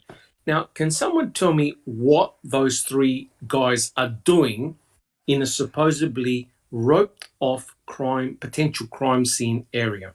I don't understand it. I truly don't. When they had crimes, they had people from the crime lab there. They had queso, and I know that the Wisconsin State Patrol Reconstruction Unit really wasn't there to, I guess, help them physically, but they were. I just don't know. I don't know why they were called over there. But here's the unbelievable thing. Here's the final comment. Upon reporting those findings to investigator Diedring, the crime scene tape had been removed and the area was reopened. Excuse me? All the photographs we see, the crime scene tape is still up. Yep. It was. And I'm trying to think back. Of course, it was too dark. But even now thinking about it, those photographs that McConnell took, was a crime scene tape up or down? It was pretty dim. It was taped up, but the last picture after that we cannot see what has been done, and that was about 10 to 5. So it's possible that the crime scene tape was taken off. Of course, I mean, if they were, right. if they weren't really there, they could have been there, like bring in the shovels and dig them up, like the resources they're supposed to be. I don't know. I don't see the whole thing about so many people around there. That's, to me, it makes no sense that there was something big going on. But this is why we're here. I just want to point this out. It's very important that we have different opinions in here. Absolutely. And not just an echo chamber. I personally believe that that's the power of foul play to begin with. So I'm not. That's the thing. Christina, chat.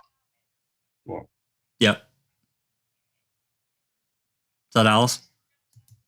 Christina's mic's unmuted. Oh, I'm sorry. Christina, go ahead.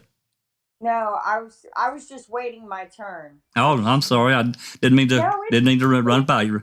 But sitting here thinking that we are really generating a great discussion about a lot of key events and trying, you know what I mean, and bouncing really good ideas off of each other, and that's a good thing because it's perception of how we interpret what's put in front of us, and what Cal has brought from an investigator T. He's a real cop in the real world, and how they handle it. It changed my perception of how this whole thing took place. Because when I found out that Poggle says, "You're not bringing that dog down here," no, I'm like, "Oh shit, what's he hiding?"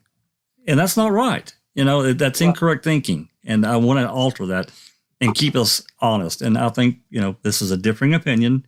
As Joriz said, we have different opinions, and we otherwise it's just an echo chamber, and I don't want that. No one here wants that. We want the truth.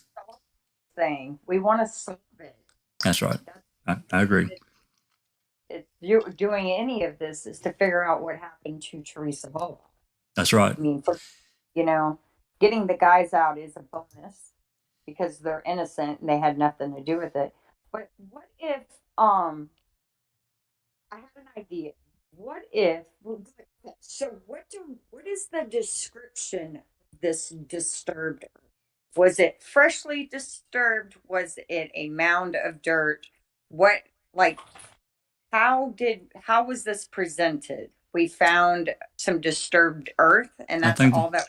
I think that's how Bushman described it, was a disturbed or soil or disturbed earth, which is basically the same thing. I think that's how he did it, but I don't know if he said freshly, but okay. And we have no photos of where we think that disturbed earth was. 500 feet up and plus from Trooper McConnell. Yeah, well, we only have that one picture from Ma'am, right, with the little plastic things propping up. Yep, that's right. We only have that one. So anyway, you're good, Christina? I'm good. Okay. Rhonda, any questions that have popped up in chat or comments that we need to cover? Because I'm going to let yours continue with the interactive.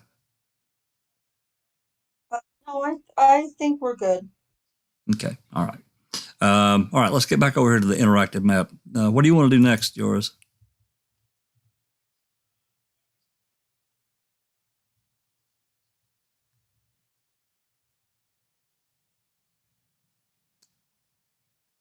Did we lose yours? I hope not.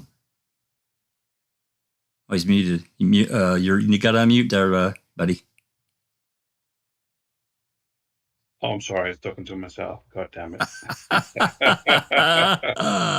That's funny. Whoops. No. I was saying that I think we just covered that cadaver dog alert on Kuss Rd, right? Yes, we did. So if you uncheck the cadaver dog alerts and check the sand dog alerts, that will help. Okay.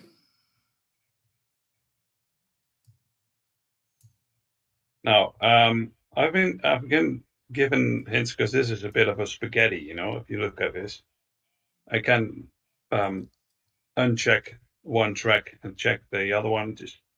So that was actually a good very hint to do maybe another map with only the dog tracks in it as a separate layer, so you can just check and uncheck them. But that's probably a good idea. Yeah, that's probably a good idea. Yeah, I see what you're saying. So now it's a bit of like, okay, how are you gonna fucking do it?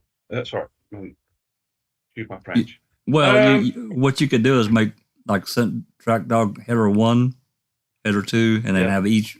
Yeah, that's the only way I know you could really do it. Yeah, that's a better option to do it. But well, where you want to go? Sand dogs. Yeah, you tell me. It starts basically with I think it was 3 sand dogs. Sand dog 3. Okay, let me get back over here. Sand dog 3. You have to zoom out a little bit. Okay. So, yeah, the dogs. That one went over there. That's the one that got, sidetracked when it got there. Did you want to read it? Did you want to read any of the document or no? No, I'll just say that. Well, basically the sort of summary around here. So it just goes around the berm on the north side from Stephen Avery's trailer towards the western Kuss Rd. You see the highlighted trail back there. Right. And it just goes up and down the berm a lot. There's a lot of interest in there in that berm. But then basically what happens in this part, you see that also that it's got busted there and say like, you're not going any further as sand dog move. However you want to, you're not going to. So that this is basically the part where it says like, okay, stop. Because by that time they had the crime scene tape up, blah blah blah. Yeah, gotcha. Yeah, and then Pagel, they call it in Pagel, can the dog go? No dogs allowed. So yeah. That's not going anywhere. So for 5, I think you can go to track 5. Okay, track 5. So if you just backtrack that one. Yep. Just go click 5. Yep, that's the one highlighted in white, right? It's got the white border. Got a white border around it. Yeah. Yep. Basically, what it did is like it went from Stephen Avery's trailer, well, sort of around there, not touching anything right there, straight to the west, to Kuss Rd. And it did not show much interest in the berm, this one, but it went to the west. It's a bit behind on my screen. It'll So catch all up. the way to, yeah, it'll catch up. All the way to Kuss Rd, and it kind of circled around it. And there was not much interest there. And it was basically a rerun of track three. And yeah, well, Lou said, like, I don't see any Teresa in here.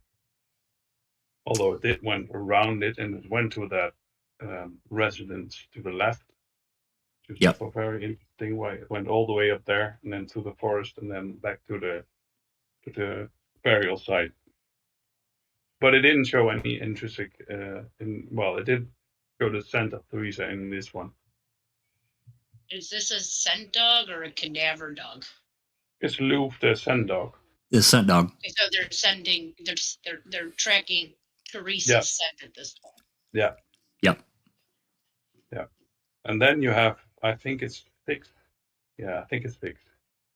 Track 6. Okay. Before we leave this one, it said at 1:30 p.m. they stopped him at the area right before Kuss Rd dead end, right? So this next one you showed us, they come back at what time was that? 3:30, 4:30? Was Kuss Rd already, was everything already done over there when they went back? I thought Kel said that they make sure everything's not taped off anymore before they go back. Wasn't that place taped off until well into the night? I don't think it was well into the night. I think it was that after late that evening, but I don't know. Well, it was dark out when they were taking pictures of stuff that they were doing over there, right? Because they have the lighting and all of that. No, let me check that. That was track 5, wasn't it? Yeah, track 5. Track 5, but 3:45 p.m. That was. And when did they clear the scene for the dogs to come back in? Because if they don't actually let the dogs back in until after they've cleared that scene, because now something's been found, why would they let them back in there before that was? That's the question. That's the question. Well, they let the cadaver dog in.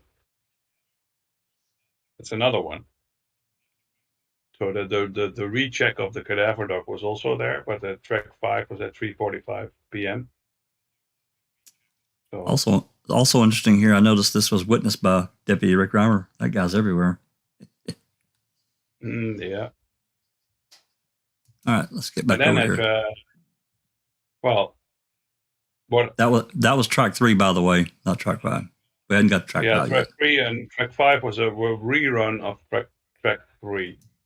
So if you go to track 5, yeah, mm-hmm.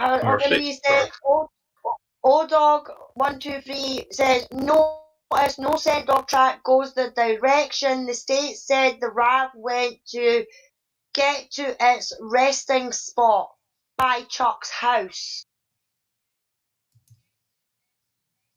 Okay. All right. That's another one. Yep. It is another one. Yep. Yeah. This is track 5. We did do that one. I apologize. What's next? Is there any others in this? If you go to track 6 next to it. The next one. Track 6. Oh yeah. Okay. It looks like he started off. Yeah, he started off up here. Started off at Avery's. Yep. Went to the left. Didn't show much interest in the berm at all. Just ran around the trailer. You see that? Went to the left. Just further to the left.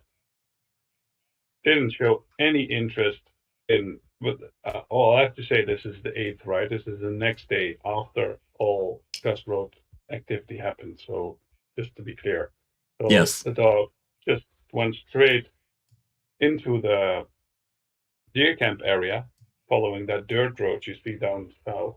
Yep. And it circled around the deer camp area. Then just went a little bit to the left and hit on the body of water twice. You see that body of water that's in there? In the quarry. I'm not. Oh, there it is. Must be in this area here. Yeah, here. It'll catch up. That one. Yep. Yeah. It's a few seconds later than me. So and after that one, if you zoom out, it goes to the right. Just curious before we get further than that, is that the silt pond or no, Joriz? Yeah. That's what's called the silt pond. Yeah. And that's what they told them to stay away from. Yep. Stay away from that one. Okay. Moving on to the right. Yeah, and that's what KZ also showed. He showed that berm from the north to the south from Stephen Avery showed a lot of interest, not only by Louvre, because this is only Louvre's track, but also other dogs showed a lot of interest in that area, walking up and down. So this is basically just like up and down, up and down, up and down. Showing, that's really strange to me that this track dog, and I don't know dogs at all. This kind of thing, it's completely out of my element. But this is weird looking. Yeah, well, I am. Magilla has pointed this out as well in one of his theories. The descent of Theresa somehow went, if you go up north, suddenly toward the burn pit. You see that? So it went up and down, up and down, up and down, and then into the Stephen Avery's property. To the burn pit, and then backtracked, and then after that it backtracked. Yeah. And went right into the salvage yard. It went to the salvage yard and then sort of like faded away into.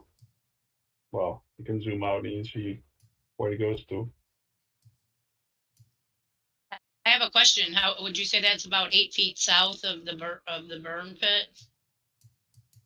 Oh, where this is right here?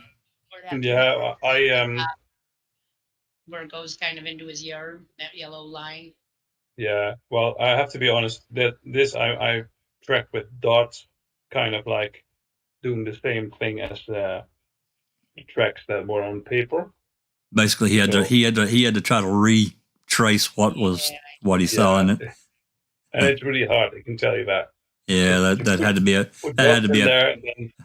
Yeah. I had to do it over and over again. That had to be a pain in the ass. You get an extra beer for that one, buddy. Yeah, I think it's more like it's almost that, and it's actually like on the point that. I'm trying to think. Okay, I don't know who was talking, but this is Rhonda. I just want to make a couple of comments from the chat really quick. Okay. Pete Moss said Andy C. asked for a marked unit at the end of Kuss Road to control traffic, and goes on to say nobody is to come down here except for the crime lab, all for a mound of soil. And then Ken says, how do we really know it was TH's scent they were tracking? Could have been tracking Carmen's scent. That would be easy enough for law enforcement to switch up. Well, I mean, Carmen was found on the 3rd. We can only trust that the scent dogs were given the scent of Teresa's shoe that they went and got. I mean, that's all we can do is trust that that's what they had. And, at that point, I have another question to add too, really quick, from Ultra Collector Customs says, what about the other body they found? I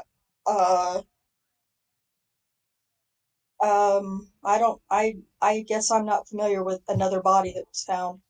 It's probably Carmen's, what Jax is talking about, because it was found around that time. Yeah, she was found. She overdosed on the morning of the 3rd, if I'm remembering correctly. And I was thinking Ultra meant that they found there at that place, and so that's probably right though. Jinxie, we're talking about the 7th, so it's probably not connected here. Yeah. Yeah, she was not cremated until when? I don't remember.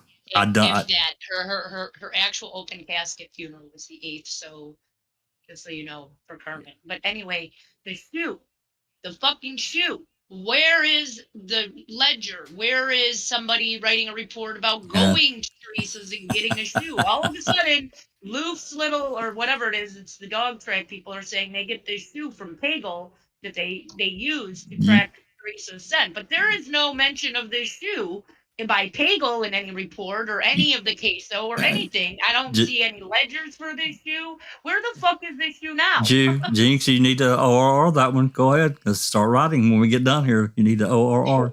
Right, Christina and then Kel. Okay, Christina. I just want to explain what a silt pond is in case someone isn't familiar with it, because people in the cities, you know what I mean, they don't really understand. So basically it's a runoff from pond, and it's like quicksand. So they could that's from the mining that's from the mining operation, right? When they wash the rocks and blah blah. Okay, go ahead. Operation. And you have to be very knowledgeable about what parts you can walk on and what parts you can't. So they likely wanted them to avoid the area more because they didn't want to spend half their time digging people out who were knee deep in quicksand. Yeah, probably. Thank you very much for that, Cal. Yeah, I was just going to ask, so this is where I even get confused sometimes. So when they obviously, like Mystic Jinx just brought up the shoe, they gave the dog the shoe to pick up Joriz's scent.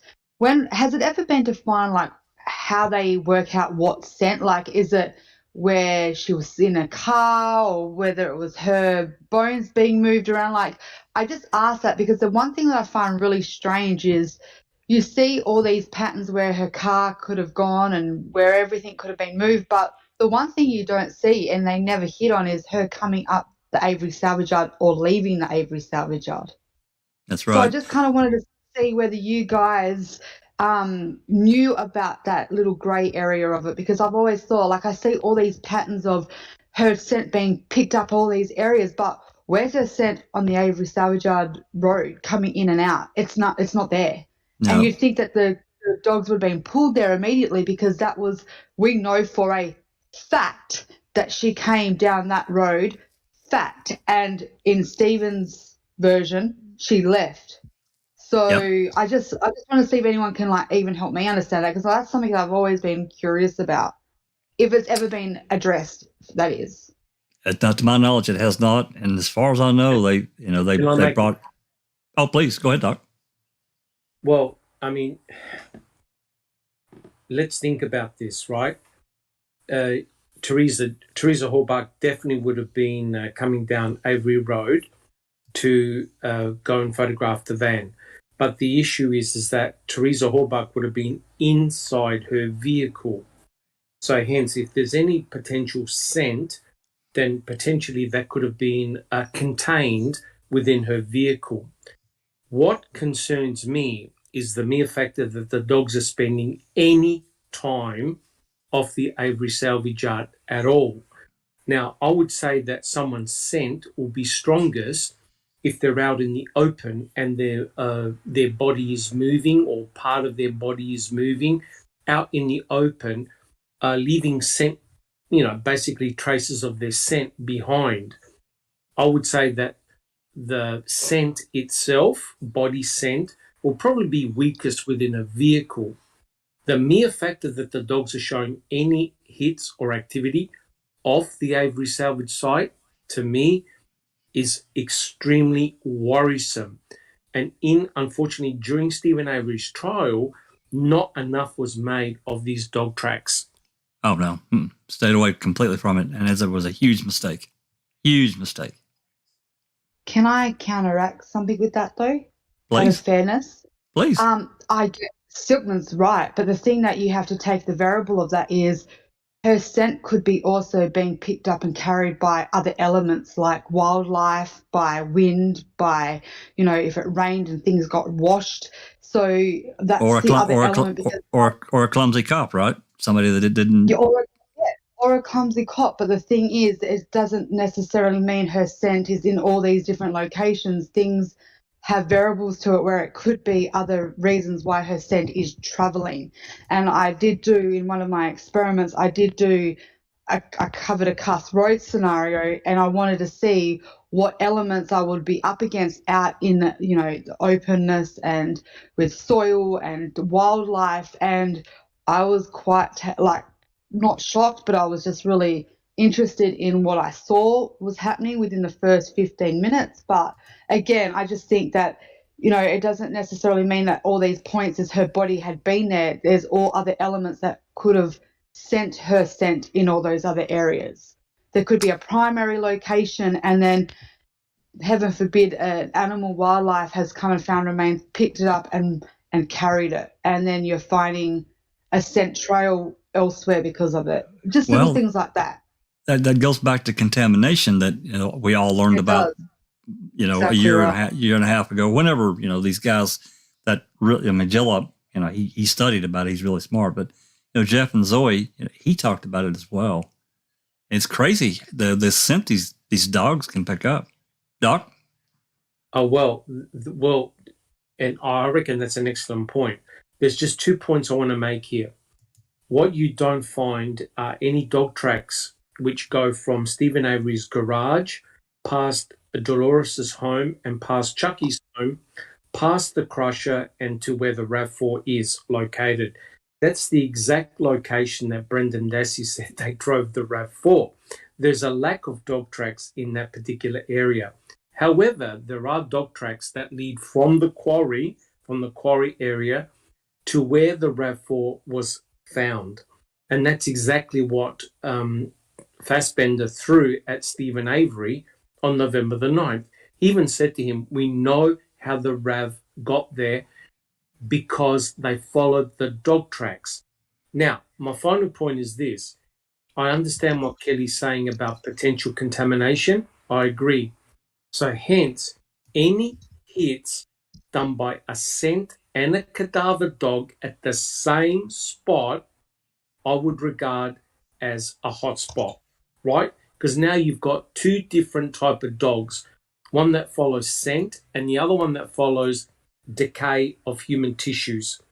If both types of dogs are hitting at the same location, that's a strong indication that Teresa Horbach was likely at that spot. Do you guys agree? I do, because, and I'm not an expert in this. I'll just make the comment that I did read some, and according to what we were told, the scent dogs were given Teresa's tennis shoe that she wore often. So that would have been a snootful, so to speak, for them to pick up on and track. So I thought they were heels. Are you sure they weren't like flats or something like that? I thought it was a tennis shoe, but I could be wrong. Correct me, please, if I'm incorrect. I don't know. I can't remember because I've only seen it mentioned once in one report. I really thought it was a tennis shoe. Well, a question from Smart Talk, and I think it's about somebody mentioned about why it's no scent. When she left, he says, we're driving down the road, leave a scent though. The dogs would have been running up 147.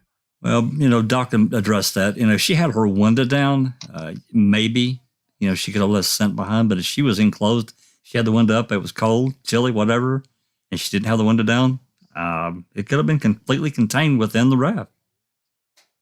Well, then how would the RAV be going in, like he's saying that one dog track leads to how he says the RAV got planted? Is the dog scent following that RAV scent, or is it walking? Or because I wanted to mention too, he mentioned that one and about how that's what Fassbender said. And if you look, there's another dog track that goes around that guy Siebert's house, comes in from Jambo Road to back here all the way to where the RAV is left too. Yeah. So that kind of confirms his story as well.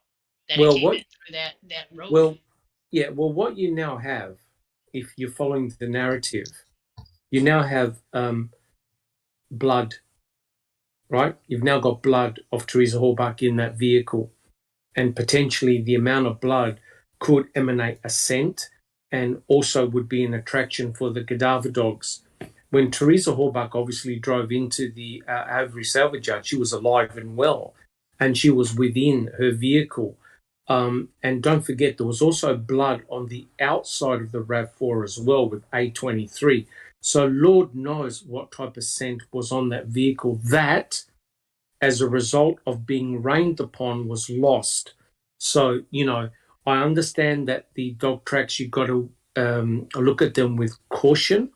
But to me, it tells a story that at some stage, Teresa Horbach appeared to be off the Avery salvage yard. That's the only thing I could comment on. Yep. Now, it certainly appears that way. And again, we're looking at perception of where these dogs tracked, and that's what I see too. So, Joriz. You have to realize that Teresa at some point was she at Chuck Avery's residence as well then? Because that was the same scent. Yeah, it was a cadaver dog. If you look at the dog tracks, it was only a cadaver dog that came in and came out, and that smelled something. It was not Lou that smelled something at Kuss Rd, or am I wrong about this? I didn't read that. I thought it was only cadaver dog. No, Loof was at Kuss Rd. Yeah, he was at Kuss Rd, but did he alert it as well? Yes, he showed some alertness. They took him down the deer camp way. There's a sort of like that narrow road, and he was quite excited, and he alerted. And I think he also hit on the burn barrel there too. Oh, at the deer camp? At the deer camp. On the deer camp. Yeah, and that's surrounded by crime scene tape. Yeah. Well, that's another region. So if we're talking about Kuss Rd or deer camp, that's another story here. But if we're following the narrative, and that's why we're talking about Kuss Rd, right? We're following the narrative. Teresa Hobart should not be anywhere near these locations. Do you agree? Yep. I wouldn't think so at all. No, she wouldn't. The state narrative are saying that Teresa Hobart and her RAV4 never left the property. According to the state's narrative, yeah. Correct. That's right. Correct. But didn't Brendan somewhere say that they did move it? Some bones? Didn't he get them off the salvage yard at one stage? In one of Brendan in his March first said, "Oh yeah, Stephen Avery collected some bones, put them in a bucket, and he threw them in the pond.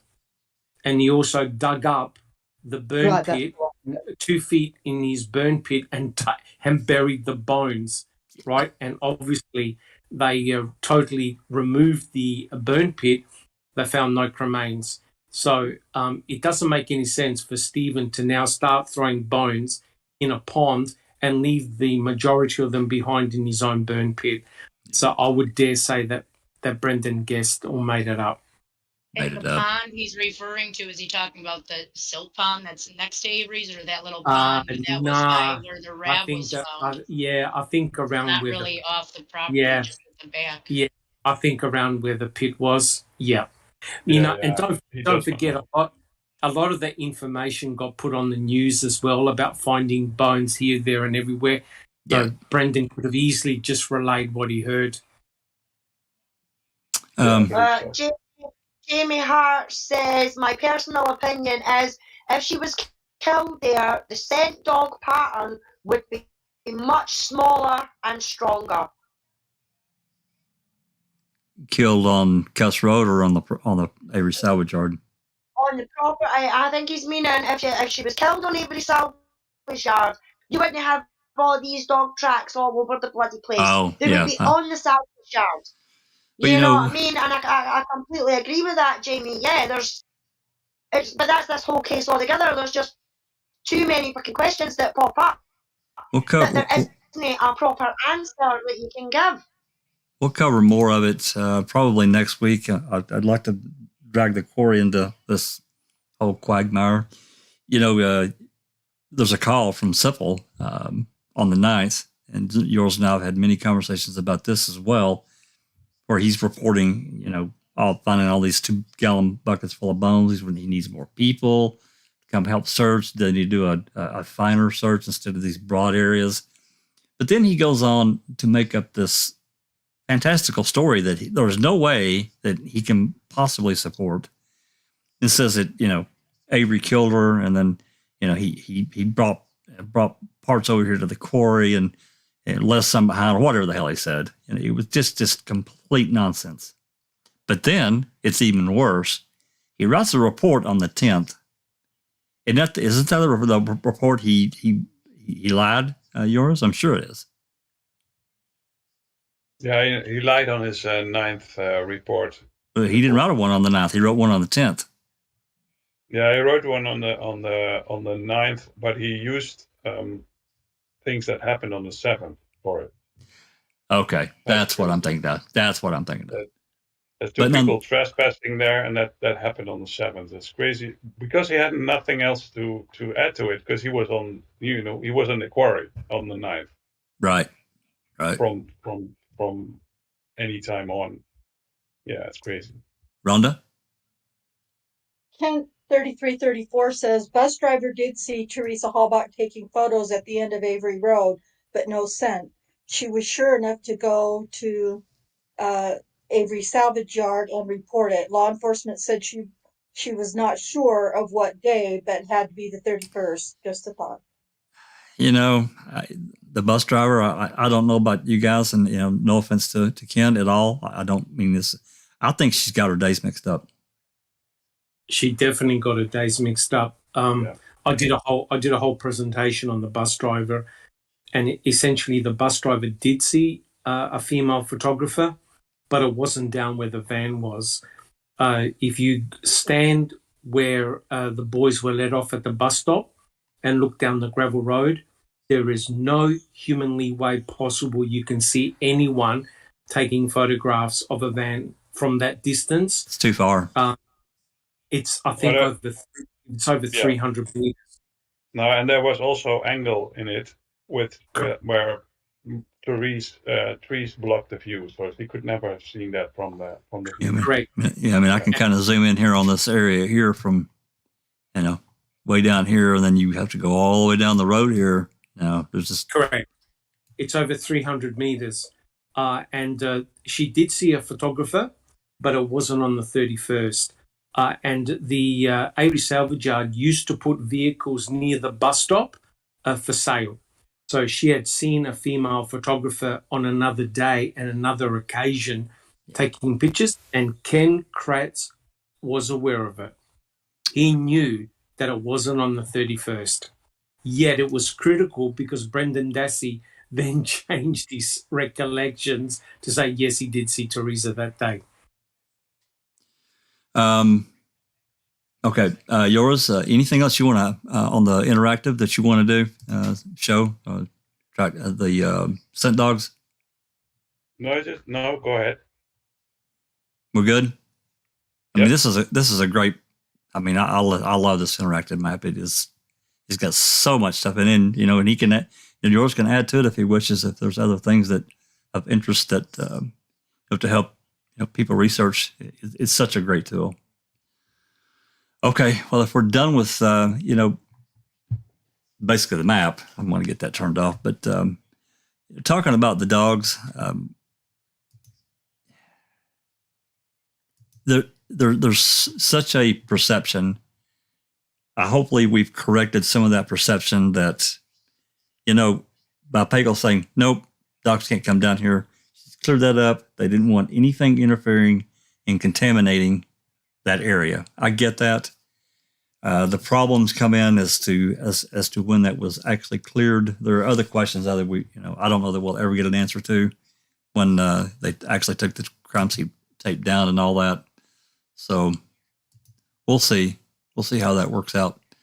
I would also like to again thank Joriz for his hard work in creating this map, and anybody that wants to see it, maybe Kat or Dark Side can throw a link into the interactive map. It is in the description. Everything we've talked about today is in the description so far, and there's actually a number of dispatch calls we're going to listen to. If we're good, we're a couple hours in. Most of these dispatch calls are not very long. I'm going to close some of these windows. I've got like 19 windows open. I need to close some of these.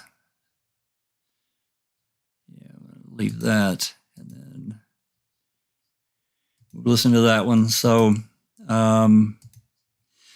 if there are no other questions, comments, let's move on and talk about some of these audio calls. And, again, perception being what they are, a lot of these calls that anyone that's spent any time in the queso dispatch calls and really a lot of the Manitowoc dispatch calls and radio transmissions, oftentimes you'll hear, give me a 21, basically call me on my cell phone because they don't want it on the air. And I think I have a real problem with that overall. If it's about the case, it doesn't need to be on the cell phone. That's just my opinion. If you're discussing movements of whatever, things that you're doing, it needs to be part of the process if you're a straight shooter. I'm not saying that they weren't, but the perception being if they're going to leave it out or talk on a cell phone. Rhonda. I am so sorry. That's what I have always thought as well. When you want something to be a part, when something is a part of your investigation or your case, it goes onto onto a work cell phone, for instance, or iPad or iPhone or whatever you use. And I remember that in one of my courses in college that our professor told us unequivocally, don't use your personal cell phone to take evidence photos of, for instance, or crime scene photos or anything like that. Because once you do that, your entire your phone and everything on it, including all of your personal information, is now not a part of the investigation, but subject to search, because it's on. That's where you've put your crime scene information or whatever, and so you have to turn over the entire thing. You can't just turn over the parts that relate to your crime scene or your investigation. Right. I agree. I think that, if it's part of the case, it needs to be documented. If they're talking about, hey, you're going to come by later and we're going to play cards, I don't care about that. But there's too many calls here that, give me a 21, give me what's X and X's cell phone number. Can you give me your number? It is scattered completely from one end to the other of everything that we've got. And I think that's, yeah. I was just going to say, when they start messing with the audio and video in any way, trying to control what's released, we see it in the Nicole Bacchus case as well. They lost all of November 4th's communications, period. They didn't lose it. There's certain things, you just see this pattern of a loss, and it's not inconsequential items that are being lost. It's key pieces of evidence that could help solve what happened to the victim. Well, it's perception of deception. That's how I see it in my mind. I don't know any other way to look at it until I'm shown something different of how that's perceived. Because, I'll talk about this briefly, and I'm not going to play it today. But, we've got the Tom Pierce call. And that Tom Pierce call is, I put it together. Jinx can attest to this because she filled with it too. It's 55 WAV files within the KSL dispatch calls beginning right after midnight on November 4th. And, the odd thing about it, didn't really pay too much attention to it for a long time. I did a time study, and if you look at the timestamps from the beginning to the end, there's 4 minutes and 28 seconds, I think, that are missing. They're gone.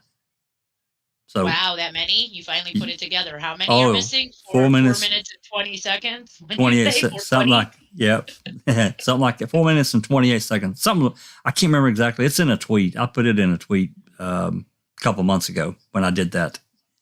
So. Right. Kel had our mic unmuted, Jack. I'm sorry, who? Kel. Oh, Cal. Go ahead, Cal. Please. I was just going to say, I think a few people have hit the nail on the head with the calls. I think that they are open for interpretation. Like, we hear all different things. They're scattered.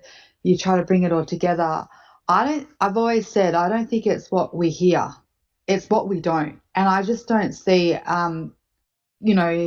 if to me, I think that if there was a lot of a corruption or a small group that were making plans and making moves, I think a lot of it might have been done offline completely. Like you see, when you have that change of plans call, in the morning of the 5th.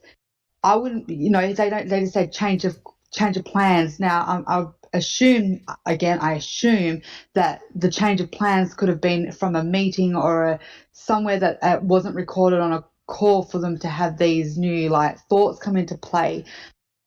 As much as I agree that, the audio has a big impact to the case, I just don't think everyone has heard them and there's nothing that's being pulled out of it that is groundbreaking. There is some great points, there's some great Easter eggs in them, but I just think it's what we don't hear.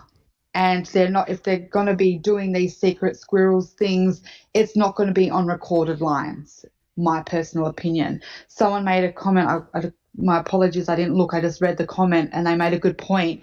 If a cop isn't meant to be on a cell phone, it's, you could probably get into trouble for using it. It's got to be in dispatch. But again, you can't contradict yourself and say that they're doing it one way and then saying, but they'll be doing it another.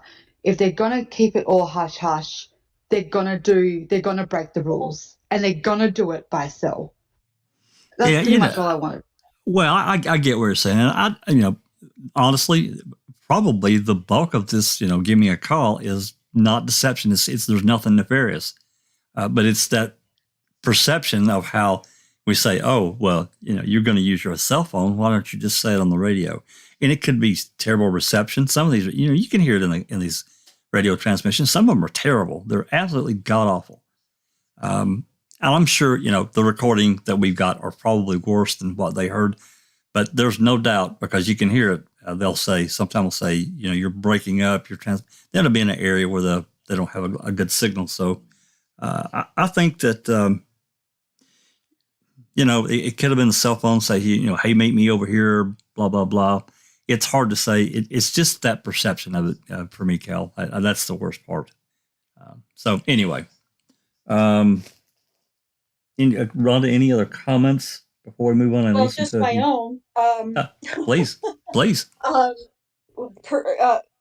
Whatever it is, if it's your perception, it's your truth. It's your thought, your thing. So I mean, unless you get something irrefutable to go against that, then perception is oftentimes all that we have. So I think that's valid points. Well, I mean, again, until Cal pointed out what she had found out from Investigator T about this contamination path, however it was handled, I get it now. It makes sense that Pago says no, not going to let the dog down here. And I think probably that meant anybody. They're doing their thing, whatever they did, whatever they found. I get that, and it makes more sense, and I view it as from a less deceptive standpoint. Doc? Who actually was part of the search team that found the disturbed soil at Kuss Rd? I'd have to pull that up. It was a team led by Bushman. I don't know, maybe yours or one of the other ones know. I know Bushman led the team. I don't remember who else was on it. So retired investigator Bushman was the one. He led the search party, and he's the one that found the disturbed soil at Kuss Rd. Yep. Now the question is, do we actually have a report by Bushman about the discovery of the disturbed soil at Kuss Rd? No. And why don't we have a report? Well, we don't even know if Bushman really found it. He was part of it. He was the search team leader of part A, but did he find it? We don't have that reported somewhere. I don't remember. Right. So go ahead. I was going to say the point I'm making was that the disturbed soil was found by a law enforcement officer. It wasn't a random member of the public, right? Not that we know of. He's the one who reported to Hermann, as I recall. Yeah. Yeah, and also I believe it was Deidring that spoke to Bushman as well to confirm that the disturbed soil area was a 3 foot by 3 foot area. So it's a relatively small area. Yeah. So therefore, being an experienced law enforcement officer, why did you have to call 20 to 30 officers at that site, including 2 crime scene trucks, a fire, there was a fire truck? Yes. have a helicopter circle over for most of the day, taking aerial photographs. You lay down a large blue tarp. You put on floodlights, all for a 3 by 3 foot area that turned out to be a peat moss bag. Yep. Joriz? We don't know. We don't know what really happened there. That's Right. the point.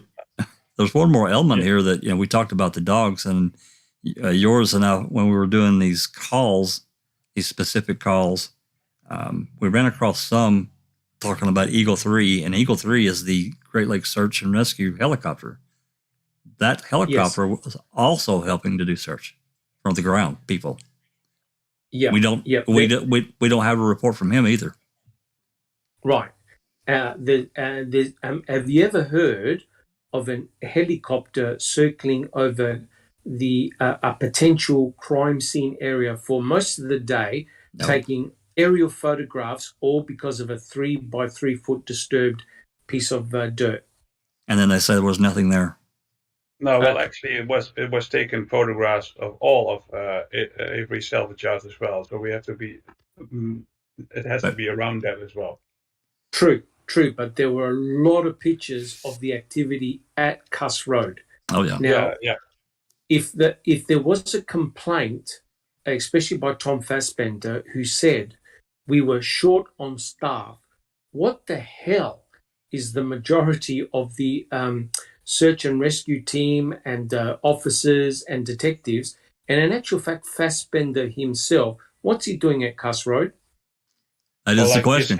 They had nothing, so they had a few burn barrels, and then thought, well, this is something. We just jump onto it. I'm not saying that is non-nefarious or nefarious, right? But at this point, they had nothing, so maybe this was a clue, and they jumped into it. Good point. Fair. Yeah, possibly. I mean, it could have been as simple as that they found the burnt electronics and Teresa Hallbach's name on it somewhere. I agree. Could be possible. It could have been as simple as that. Yeah. Well, you know, it might be part of her and not her entire, body. But correct. I don't know. I think there was something found there for sure. Yeah. Yep, I agree. Well, you know, the dogs also let them to the deer camp, which that's another subject, but it's still right there. So, okay, Rhonda, any questions, comments we need to address before we move on to listen to a few of these calls to discuss? I don't believe so. Okay, I was kind of scanning my phone here. I didn't see anything. I hope I've got this in proper order. If not, don't kill me. But I think this next call we're going to listen to, I think it's about Radant and about them getting permission to search. I think that's when I got pulled up. We're going to find out, though. So anyone that, again, people here in Discord, you're probably going to have to unmute YouTube to listen. So hopefully this is the one. Let's find out. 432, 193, 193. Sword. Can you copy on code?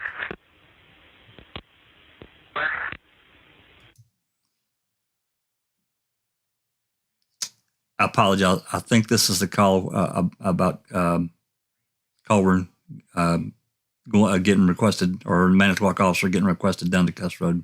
Let's finish. 432, go ahead.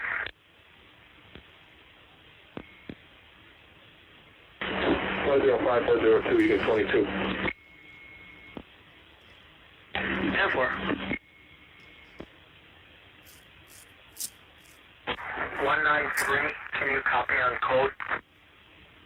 10-4, we're going to need a marked unit at the end of Kuss Rd. Marked unit at the end of Kuss Rd to control traffic. Okay, you need to stop it at Q Queen and Kuss. Affirmative. That's where you could set up Kuss, White Cedar Road, and Q Queen, and then obviously no one's to come down here other than the crime lab. Copy. We'll work on that. Copy, thanks. Cal is requesting the Manitowoc County unit for that. 10-4-432.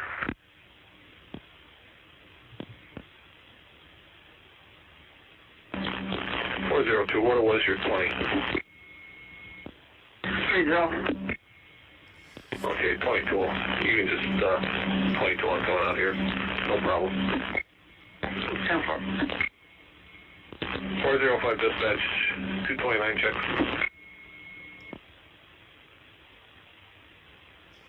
Go ahead.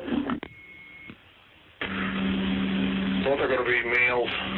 First one, last name is King, Edward, Ida, Frank.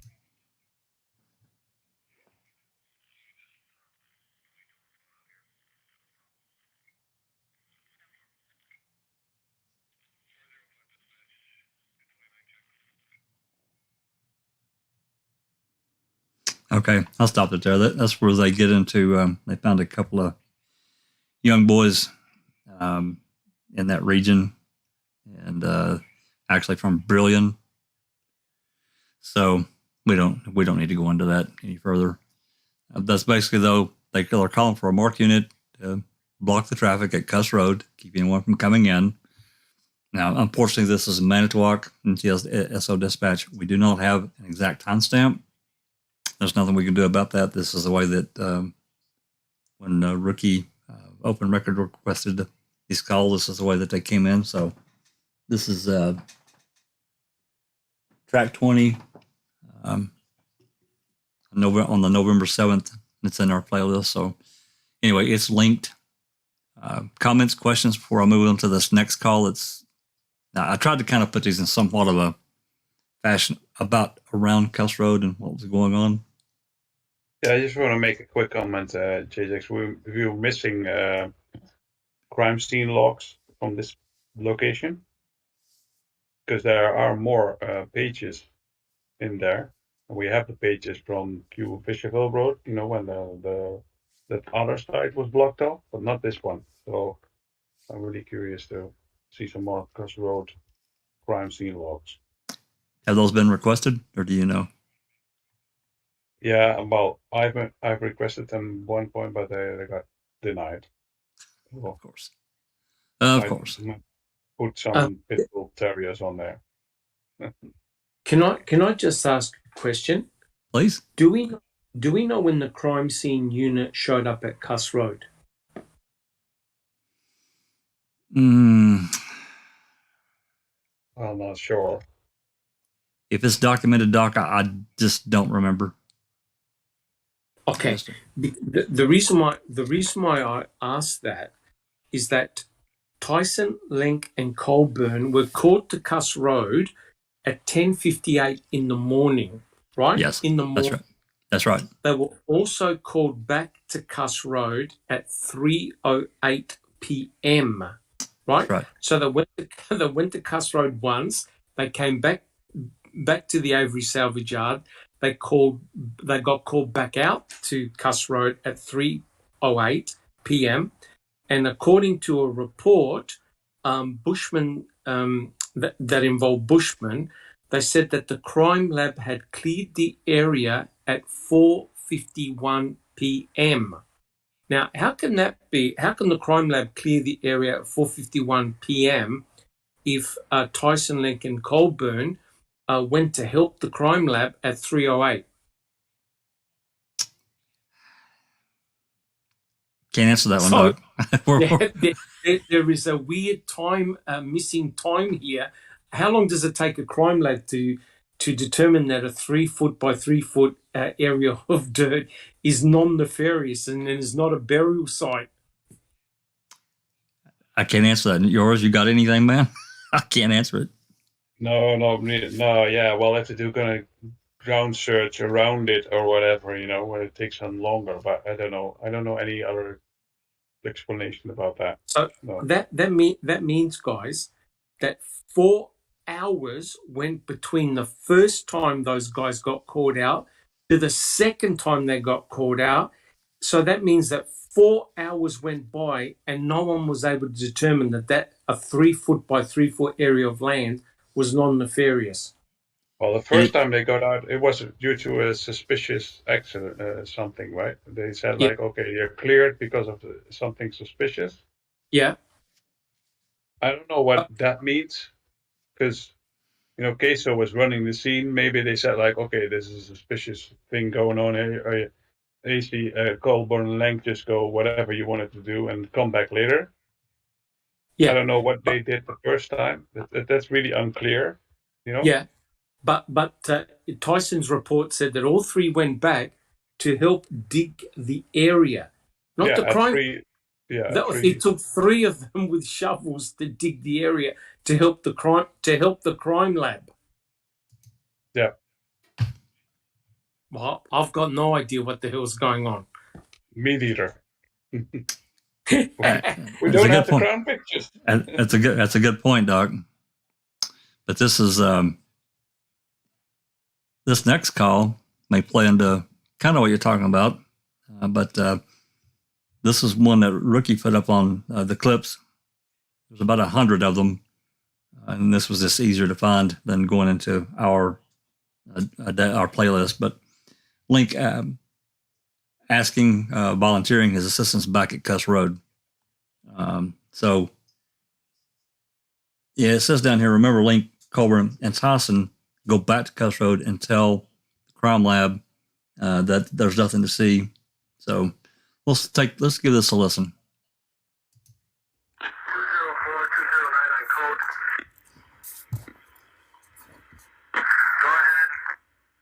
You want us back at that scene? We're waiting for the lab.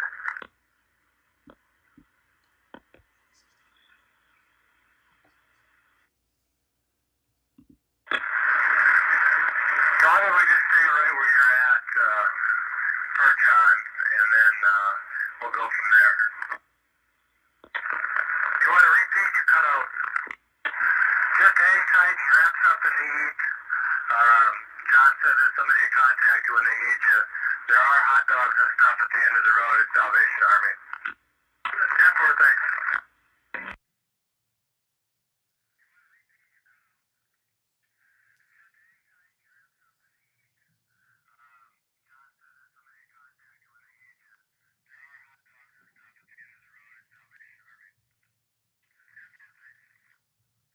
So there's that call.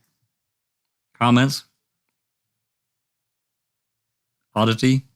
Whatever? I believe that the hot dogs and food at the end of the road is a code phrase for something. Just kidding. I know. Okay. Next call is, let me get over here and look at my notes. What do we got next?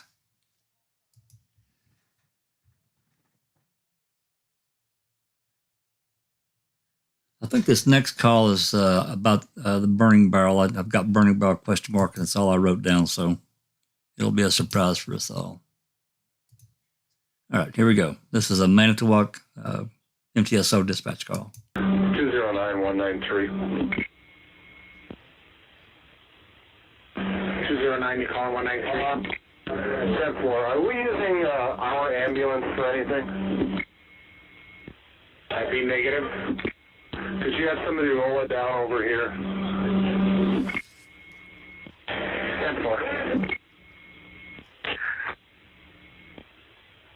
4-5 dispatch.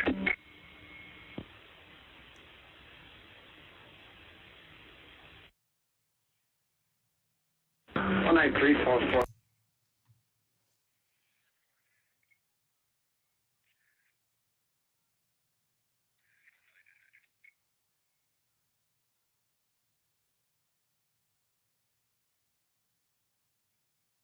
Okay, that's where they call for the ambulance to be rolled over to Kuss Rd. I've got my Well, they're in here. I'm not even going to attempt to guess what this next one is. But anyway, this is where they called to have the ambulance rolled down over to Kuss Road, and I don't know. I don't really know what to think about that. Any thoughts, comments? I'm not sure what an ambulance means in Wisconsin, to be honest. If that's truck lights coming out of that, what's that? It means it should mean the same thing in Wisconsin as it does everywhere. I mean, that's it. I mean, there is far too much happening on that road with the amount of people and the vehicles that are on that road for there to be nothing to see. It just does not make any bloody sense. And then roll an ambulance in, Alice? Exactly, Jack. Exactly. You would not phone an ambulance for a fucking pile of peat moss and a wooden pallet. You know what I mean? You know, it's just, it just does not make any sense whatsoever why all that activity was happening there for there nothing to be there. There was definitely something going on there because it wasn't just an ambulance. There was some kind of fire truck, or unless that was the lab, because you've got the red one, you've got the ambulance-looking one. It was a fire truck. It definitely was, and the crime lab. Yeah. Well, why would you need that there for a pile of dirt and some wood? You know what I mean? It really doesn't make any sense. The crime lab, have that on the salvage yard because that's where the bloody crime was supposed to have took place. That's common sense, but that's just the whole thing with this case. There is no frigging common sense in it at all. I don't think Wisconsin knows the meaning of common sense. Yeah, I hate to look at it from a nefarious standpoint because I don't know. I just don't know why. There's no report as to why. It's just they requested it. Doc, comments? Is there anything containing a tag number that was removed from Kuss Road? Anything? No, not that I'm aware of. Joriz? Anyone? Jinx? Anyone know of anything that they tagged? No. I don't either. No tag. Nothing. So we have what appears to be a classic definition of a crime scene. There are photographs showing a large blue tarp on the ground. There are floodlights all around that area, and there are photographs showing the area illuminated at night time, and absolutely nothing was removed from Kuss Road. Is that correct? Yep, that's right. Can I please call these? Like peat moss bag put in evidence or skid or whatever they called it that was buried over there. They didn't even add that to the evidence. Not that I'm aware of. And that's another thing, Doc, on that tarp. Yours and I were talking about this the other day. There are items on that tarp. You can see them. It's blurry, but it's on top of that tarp. Well, there appears to have been dirt put on that because there's a dark area where they've obviously done some digging, right? Now, when you have a look at the items that were photographed at the Avery salvage site, they photographed light switches, they photographed toys, they photographed light shades. Like 95% of the stuff they photographed had nothing to do with anything. And are you trying to tell me that not one photograph was taken of that blue tarp and what they took out of the Kuss Road? Please tell me if that's correct. That's correct. Nothing. We don't have anything. Nothing. Pictures when they take pictures of evidence from billions and billions of miles away. So all those pictures are what you see in the flyover. Right. Okay. Well, yeah, in that case, nothing serious. Yeah. The thing is, we don't have all the pictures, right? We realize that. No. We don't have all the pictures. We don't. Crime lab took pictures there as well. And for some reason, the public doesn't get them. I hope KAC gets them, because there's in MAM one picture that we can get, but it's in MAM with a little bits of plastic poking out.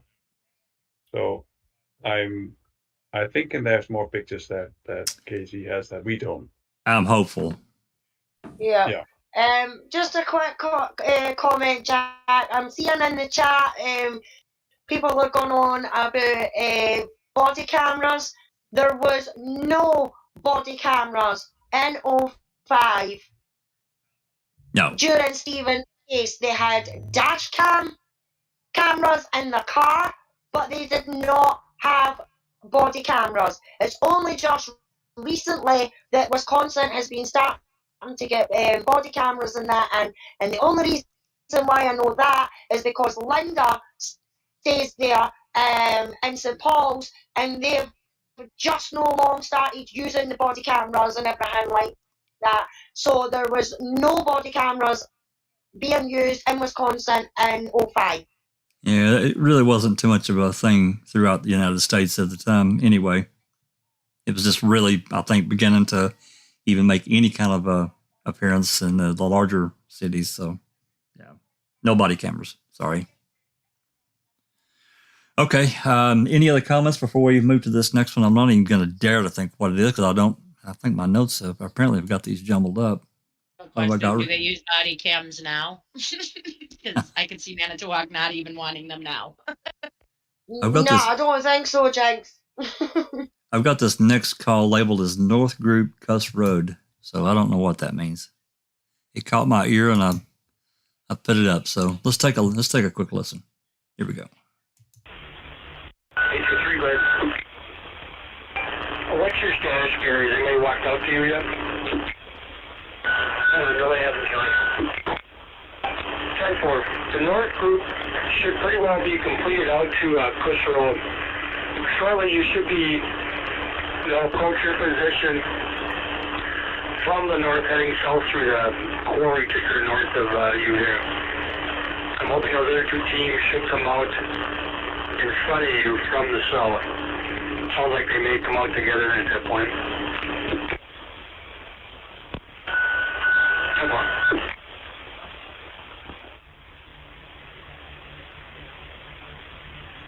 32, I'll pull it. 32, go on. Joyce, log me out at the scene. 10-4.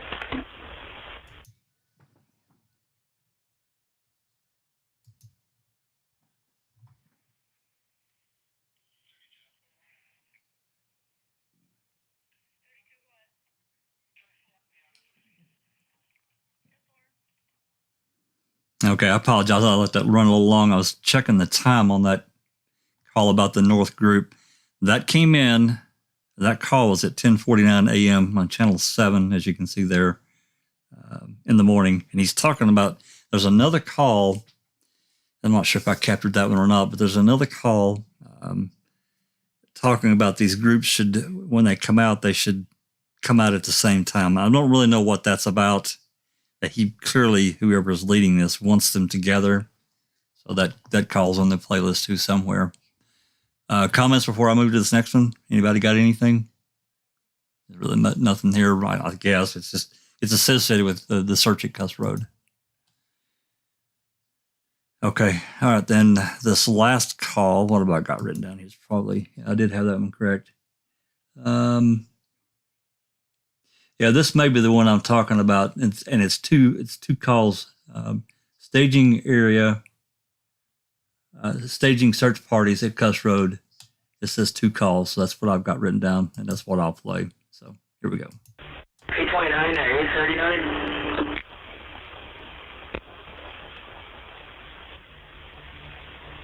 And 39, just trying to get an idea of where you're at and how it's going.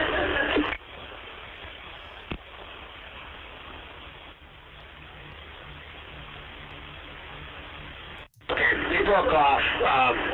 I know you can copy me. When you come back north and came out kind of on the road where you guys started to your left, A23 will be there with an ATV with water. I want you to stage there with him, and the other teams A, B, C, and D are also going to come down and stage there, and we're going to do another large section from there. So when you come back out to the north on the road and meet up with A23.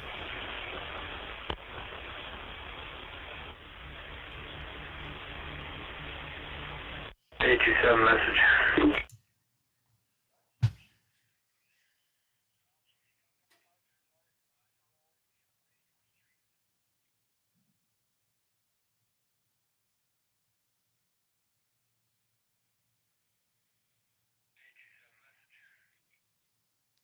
Okay. If you look at the timestamp on that, that's why I blew it up, made it full screen. That was at 10:55. That was right after. That's why I did that. I remember now. It's right after this previous call about talking about teams A, B, C, and D restaging. I'm guessing they're at the end of Kuss Rd or in that region. So anyway, in a quick search, just listening to the various dispatch calls at that time frame, I just snagged a few of these because they're interesting and this whole search going on of the various teams. So anyway, I wanted to include them in this presentation on Kuss Rd. Comments?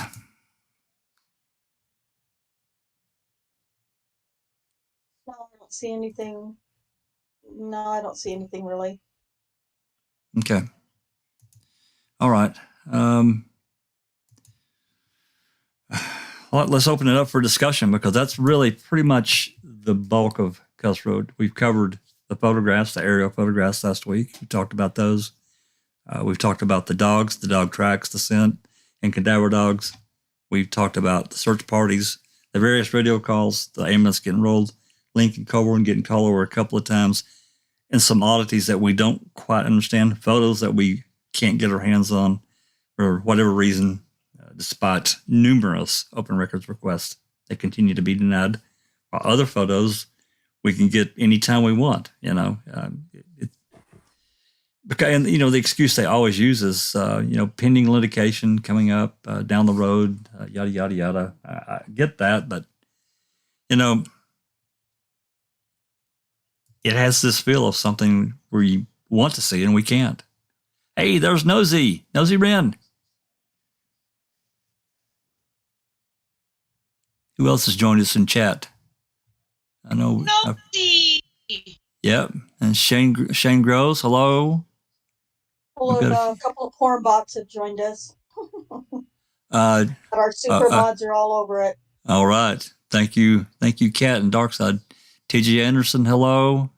Who else have I missed here? I'll try to keep up, guys, but with one screen, I can't do both. It's difficult.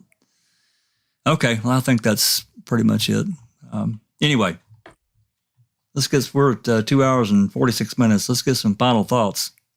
Anyone want to take the mic? Final thoughts? I thought we were just starting. Well, okay. Here's a couple of questions, right? We know that there's a white vehicle down at Kuss Rd, right? And there are photographs showing this is sort of like a truck. Now, are we not mistaking that white vehicle for the ambulance? Or are we really thinking that our real ambulance, i.e. one that takes away a body, was called down to Kuss Rd? Are we getting ambulance confused with that white truck, or are we talking about a real ambulance? Oh, I think there was a real ambulance that was, I think it was an actual ambulance as I'm thinking about the photos. Isn't that right, yours? In a fire truck? And that white truck utility? I think that's an interesting question because I'm wondering if their lingo was used. If you see the pictures, you see them out of the ambulance, well, near the ambulance, there's these floodlights, and I think they can be coming out of an ambulance, right? Your regular ambulance doesn't have any floodlights as part of them. No. I was really doubting if they used, well, maybe it's a stupid assumption I make, but if they used that as an utility vehicle and called it an ambulance for some reason. Right, because I remember having this argument with someone saying that the ambulance was just a repurposed vehicle that contained the floodlights. Because if we have pictures of Kuss Rd showing that white vehicle, if you look on the top of the white vehicle, there contains a symbol that you normally find on an ambulance, right? Now, I'm not saying, that's right. I'm not saying that was the ambulance, because if an ambulance was called to Kuss Rd, it means that they likely found someone or something that was injured. I mean, what else are you calling an ambulance for? Exactly. And my nefarious mind thinks, well, if you call an ambulance, potentially you can bring or take something with you in the ambulance and leave the scene. Correct? Without real question, without any kind of real. That's correct. So if you found something of importance, you can bag it, take it with you, and leave in the ambulance. And no one's going to know that you left with it, because I can't fathom why anyone will be calling a real ambulance to Kuss Rd if the only thing they found was a 3 foot by 3 foot area of soil and a peat moss bag, right? Yeah. Why would you call an ambulance? Yeah, I have to agree. And I my nefarious mind goes the same way.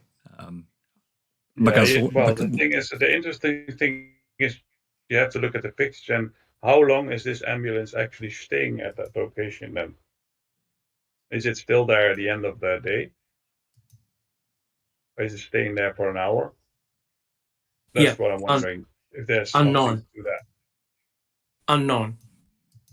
Yeah. Like they never we got to be careful, because if there was a real ambulance, then I can't think of anything that's non-nefarious, right? It's rather bizarre that you would be calling in an ambulance to an area that just contains disturbed dirt, right? I understand you call an ambulance if you want to take something out discreetly, but I want to make sure that we're referring to a real ambulance and not that white truck that contains the floodlights in it. But unless in Wisconsin an ambulance meant an ambulance that was changed to an all-purpose vehicle. Yeah, well, that's the question I have, because from the excavation side, from the 11th, when they used the skid steers to the burn pit. Yes, I think there was an ambulance there as well, or it was on the 10th. I don't know for sure. On the 10th, I may be wrong, on the 10th there as well. But on the 10th there was nothing in the burn pit to be found. So why is there an ambulance? There's pictures showing the same ambulance there. Yeah, well, Ken 3334 from chat says, from what I thought was an emergency unit, red, first responder unit is what it looked like. Ambulance white, and a DCI crime unit yellow. Yeah, the yellow one was a crime lab. Yes. Exactly. And the white one was some kind of ambulance or fire and rescue unit. That's also what they called in that area, but I'm not sure what they eventually brought up there, for what reason. Because there was also these extension cords. Well, some people thought it was like what was it? Brake marks on the tarmac. The red. You remember that, the red stripes and the yellow stripe. I thought they looked a little more like extension cords, but whatever. And the floodlights were very close to them, so I was like, well, what is the use of this vehicle? I have questions about it. It might be an ambulance. I'm not saying I'm right here or whatever. What's in the back of that thing? That's the crime labs. That's the barrel that they took from the evidence that morning is probably in the back of that. By the way. That's a 7th, yeah. That's that another was one.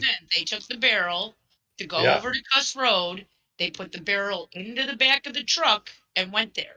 And those trucks, they still have those trucks for the Wisconsin Crime Lab, and they've been updated now. Now they're black, and they have but they're pretty much in the same look, like an ambulance kind of or whatever.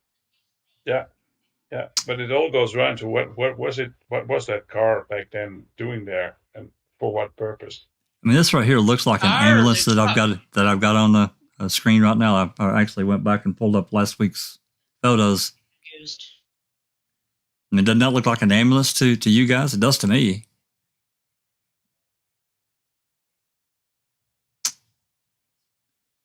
And may I chime in for a sec? Please. I was just thinking, like, we've just, like, I brought up Investigator T saying about, standard procedures and stuff. At this stage, Joriz is still missing on the day of Kuss Rd. Maybe the ambulance is a procedure because when someone's missing and you've got an area of concern, they brought in an ambulance just in case they found her injured or needing assistance because, again, at this stage, Teresa had not been found. So, we're looking at it like, could it be nefarious or being used to take in or out, or could it have just simply been she hadn't been found? They've now alerted that there's a potential burial site or there's a potential area of concern. She has not been found. Better bring an ambulance down here just in case we found that she had been injured, hurt, and she needs assistance immediately if we find her. Or they've got X amount of people over there and procedure requires them to, I don't know. That didn't sound right. Have an ambulance on site, that doesn't sound right. But you could be right. No, that doesn't sound right to me either, Jack, because that's taking the ambulance away for an actual emergency, because if they're only looking for a missing person, you're not going to have an ambulance on standby for that. Yeah, I don't know. It'll be when they find whatever it is, and if the person's injured and that's then when you call the ambulance. We need do that in Australia. We need have an ambulance. We even have an ambulance on standby at sporting events, and that's taking it off the road. But you just assign an ambulance to the area or the, whatever event you're having or whatever. Like when we have a missing person, and I wish Cap was here, there was a missing old gentleman, and they had an ambulance basically following them around on standby because if he was found, there was immediate medical assistance for him. The ambulance was following the cops looking for this missing man.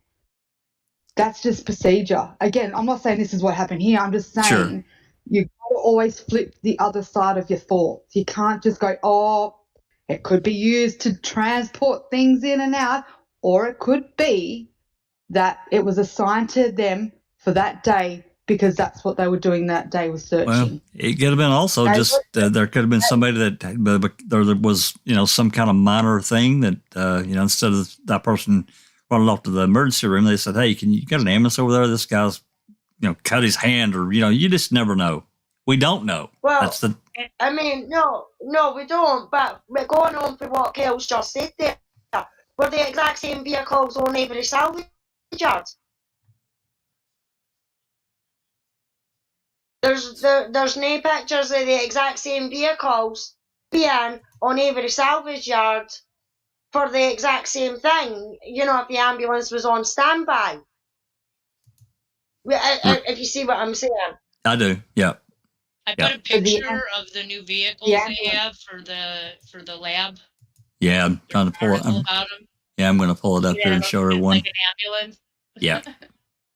The ambulance could have also been on standby for the searchers because there was a lot of searchers that day. They might have hurt themselves from doing, like going through the bushes or areas. They could have been hurt, dehydrated. I know this is just assuming, but I'm just saying. The ambulance could have been there, not just for her, but for the whole, for if anyone in law enforcement that got hurt, traps, anything, just because that was an area of being searched. So, we knew there was teams out, bring in an ambulance in case someone in the member of the team gets hurt, someone needs medical assistance. There's a lot of people offering up their time doing these searches. Let's just have some medical assistance on standby in case any of these people get injured or need help. Again, I just want to put it out there. Yeah. I was going to say just 2 points. Normally you have a suspicion or you have a need to call an ambulance because you've seen something, right? I understand that you may call up an ambulance because of the mere fact that there were searches, etc., but remember, they taped the entire scene off with crime scene tape and prevented anyone from going into that area. So therefore, that taped off area was a controlled scene. In other words, there weren't people randomly walking in and out.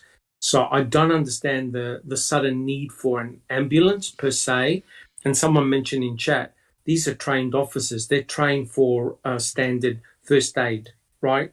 And there was no reports of anyone being injured or requiring the need of an ambulance, right? Yeah. So what you've got down there, from what I can see in the pictures, you had a fire truck.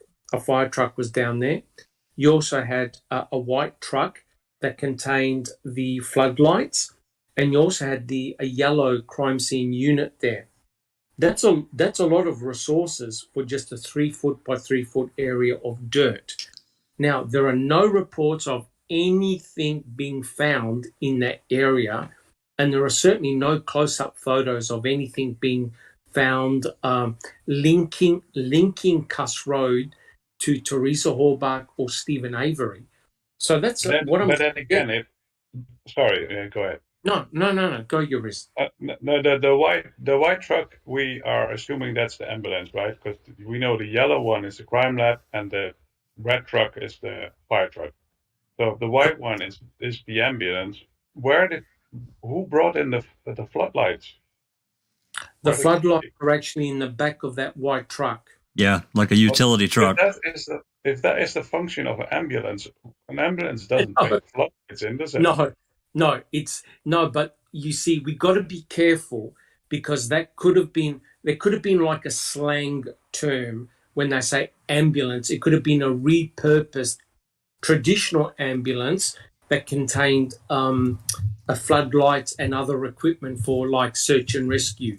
But I'm only speculating there. But it's rather bizarre that if you're calling in crime lab, if you're calling in a utility truck with floodlights, it's serious. And you have taped off not just a small area. You've taped off a huge area around. Big area. Yep, a huge area around the 3 foot by 3 foot dirt patch. To me, that's significant. If you have a look at the Avery salvage yard, you see crime scene tape just around the burn pit. You don't around see that, and around that van or whatever the hell they lifted up. You don't see crime tape for kilometers, right? So potentially the whole salvage yard could have been a crime scene area.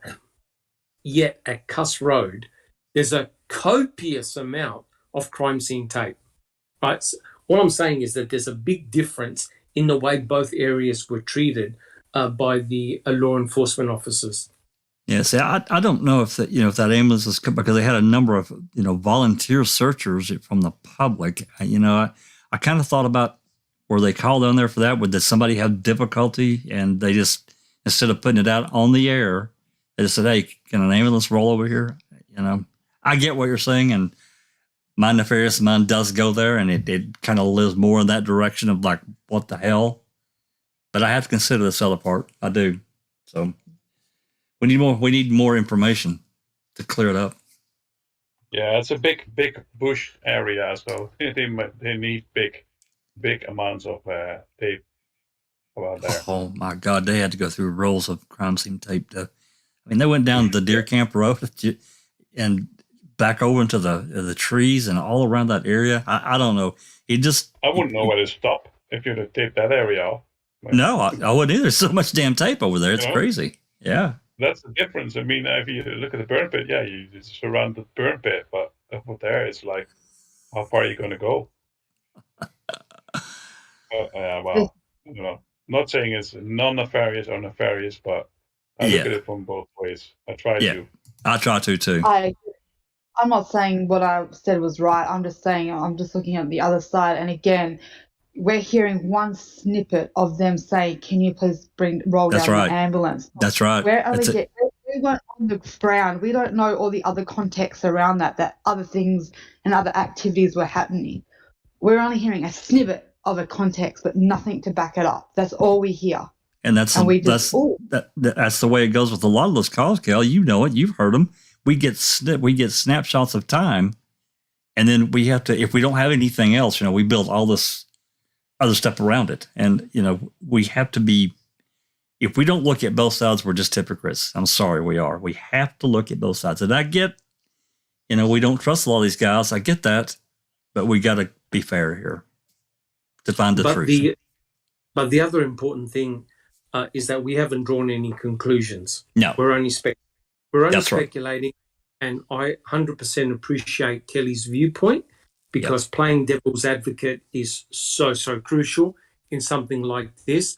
And it's important to get a balanced approach. And because we don't have any firm evidence in our hands, we're only speculating here, right? And I believe that we are justified in speculating based on what we see and what we have. That's right. That's all I'm saying.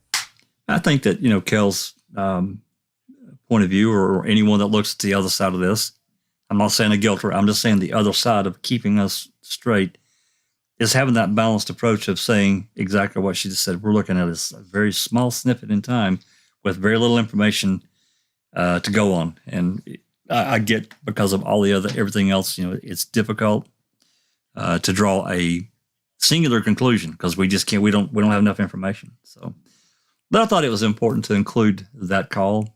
And several of these other ones surrounding Kuss Rd, I don't think I missed. I think I actually did click off the Radant call. There was another call. I don't think it's not really that long, but they were talking about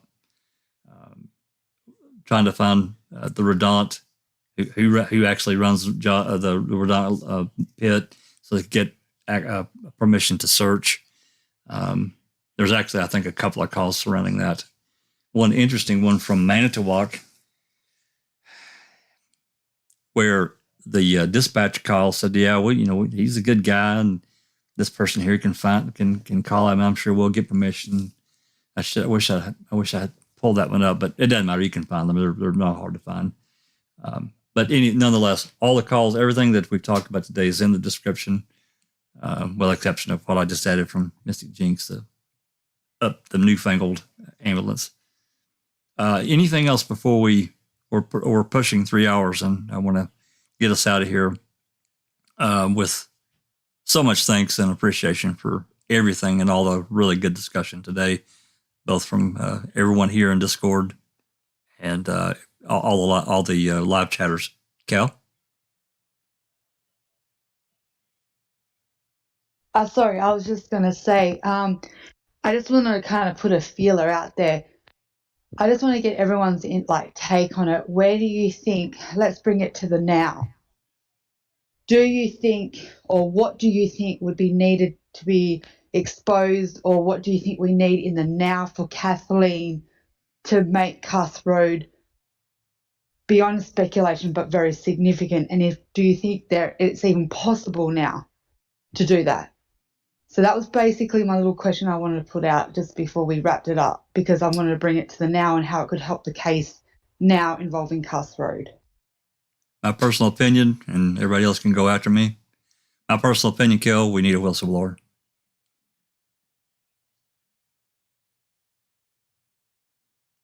Whoever wants to go next, please do. What did you say, Jack? We need a what? A whistleblower, somebody that was there. Yeah, somebody was there and is willing to put themselves out there and say, "Hey, I saw this person do this, this, and this. They took photos, they took video, they got it." I think that's. I agree with that. That would have been my same thing. But it can't just be a whistleblower. It has to be a whistleblower with physical evidence of some sort, whether it's something. Picture or that's what. That's what. Yeah. That's what I meant. Yeah, something tangible. Yeah. I agree. Yours, Doc? Yeah, same thing. We can't prove anything without, backing up evidence. So, yeah, I agree. I mean, you can.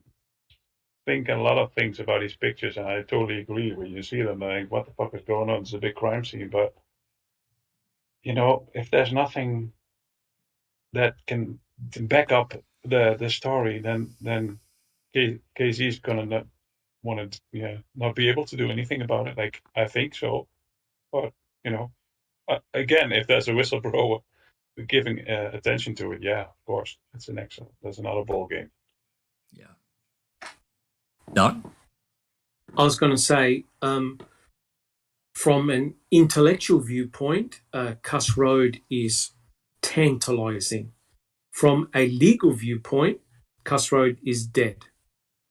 There's no way that, unfortunately, Kathleen Zona or anybody else can say anything without any hard, firm forensic evidence. So Kathleen Zona, unfortunately, as tantalizing as Kuss Rd is, unless you've got your hand on firm forensic evidence that Teresa Halbach was actually out there, and yes, you can mention the scent dogs, yes, you can mention the cadaver dogs, but you actually don't have a physical piece of evidence to say this belonged to Teresa Halbach. Yeah, it's not enough. Yep. So unless you've got something to link Teresa Halbach to Kuss Rd, it's dead.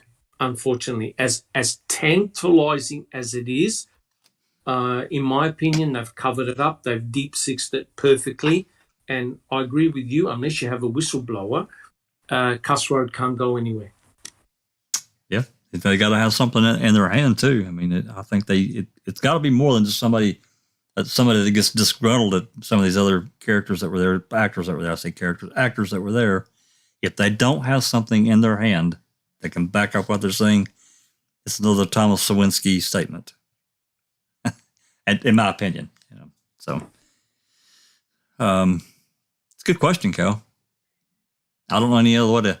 I don't know any other way she could do anything with Kuss Rd at all, other than what Doc said. It's extremely tantalizing. There's a lot of open, what do we call them, rabbit holes that we can jump in. I try not to jump in too many. Kuss Rd's a big one, though. Something, I mean, in my opinion, something clearly took place there. There was an event. It was more than just a nothing burger. Too much was spent there. I'm sorry, it just was. Police. That's correct. 100% correct. Cops don't, even bad departments don't take and spend, they got there, the report came in at 10 o'clock or so. They start arriving, and a few minutes later, by 11 o'clock, you got a number of people. They're there from there until, I don't know exactly what time they left. I'm guessing it was dark, so it was probably around 6 or 7 o'clock that night, maybe even later. We don't really know. So, you got a good solid 8 or 9 hours that they were at the scene for nothing. Correct. And, you think about it, they called 3 law enforcement officers twice to go back up to Kuss Rd. These guys were collecting weapons in Yunda's residence, and all 3 of them got called to Kuss Rd twice, right? Yep, and that's a long way to go for basically, like I said, just some disturbed dirt. And it's pretty crazy that Lenk and Colburn and Tyson were helping digging up the dirt when the crime scene lab unit was there. But again, the only unfortunate thing is that we have got speculation, right? Yeah. Where I believe all the attention should now be focused is in the Manitowoc County gravel pit, where there is genuine forensic evidence. And that's where Kathleen Zellner was going. And of course, what did the state do with the cremains? Give them away? They gave them away. So in effect, the estate were very clever in covering up Kuss Rd, and they also have now covered up the Manitowoc County gravel pit by giving away the cremains. So the two, sorry, Jack 61. It's okay. Go ahead.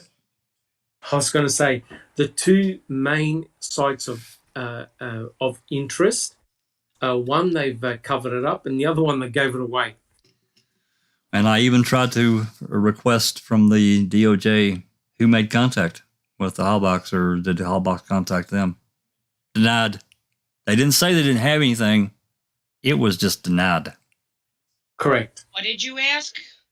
I asked specifically for any email, phone call, whatever, communication between the state of Wisconsin officials and the Hallbox in September. I asked for some of that stuff too. Remember, they told me it does not exist. See, and they just denied me. They didn't tell me it didn't exist, and they gave me the big long form letter about pending litigation, blah blah blah. I'm like, okay. I got that reply pretty quick. I had a phone call in there, but I had like email, memo, report written about it, anything relating to the Hallbox from 2005 to present, and or relating to Hallbox and the bones being asked for, or with the bones too. Hallbox and bones. Those were the key words. Yeah, I'd have to go back and look, but I'm sure mine was limited to 2011, but I think. I don't remember. It's been months since I wrote that one, and it got denied pretty quickly. Old Paul was on the ball on that one. Oh, was from that's from the DOJ guy though. So they denied it too. They just said they don't have anything. They just denied it. He didn't say they didn't have anything. He just flat denied it. So it is possible that there is a report somewhere in the Department of Justice DCI records. Yep, that's right. Stating that Teresa Hallbox's parents have asked for the bones. Or some other, communication about it of some sort. Right, Joriz? That's an interesting other topic. It is, and the Hallbox, yeah, for sure. It is. Yep. Cal? I'm sorry. No, I just want to thank everybody that's been on there. It was a really, really interesting conversation. Multiple sides. That's good. That was always good. And I saw some red buttons. I said, so we awake or what is it? Some red buttons going on here. Yeah, we're gonna hit the red button here in a minute. I know Rhonda's hungry. It's past dinner time for me too. I'm hungry too, Rhonda. Cal, did you have a comment before we took off?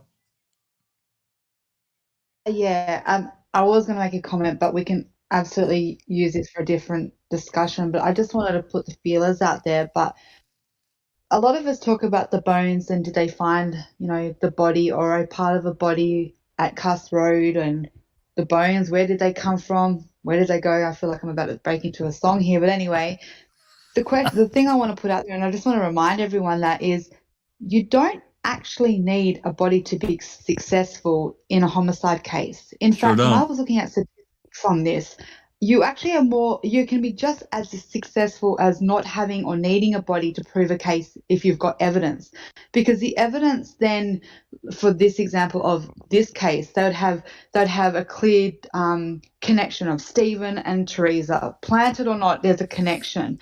But when you don't have a body, you can then like her bones being burnt, you can't tell the method how she really died. You have fragments that she was shot in the head, but that's all you've got. But when you don't have a body, you can use that evidence and build an open narrative and sell it to the jury. But when you do have a body, you're locked into a set narrative because you'll have, certain cues on that body that you have to address and how it would have got there and what it means. So I just find it, an open discussion maybe later, but I just wanted to put it out there. Why do we feel that if they found her, period, do they feel the need that they would have had to bring her back and put her there and just not make them go away completely? For the fact is, you don't need her to make this case. That's all I was going to say. And thank you so much for bringing me on. Thank you, everyone, for listening. You're welcome anytime, Cal. Anytime. We're glad to have you. And, from that standpoint, and I know Doc probably is right up to Sally too, innuendo can be built from that circumstantial aspect. And Kratz was very successful at it. We can talk about that all day long, but Doc, I know your mic was open. Come on, get it out there before we get out of here. Well, I was going to say that, you have, like Kelly said, you have to build up a narrative, right? And so what we've got here is a very complex narrative because you've got human cremains not found in one spot. You've also got part of the skeleton that is missing, right? That's right. So it does tell a story, but it tells a complex story. So you have to come up with some type of plausible scenario that you can convince a judge and you can convince a jury. And what you want to do is to make it as simple as possible. Now, if you think about it, if you've got bits and pieces of Teresa Hallbark being found at Kuss Rd and in the Manitowoc County gravel pit, your scenario, your simple scenario has just now become extremely complex. Well, you blew up. Yes, it does. And it may lead to you pointing fingers at somebody else. So therefore, you want to make your case against Stephen Avery as airtight as possible and as simple as possible. So you make sure that all the forensic evidence points to one person and one person only.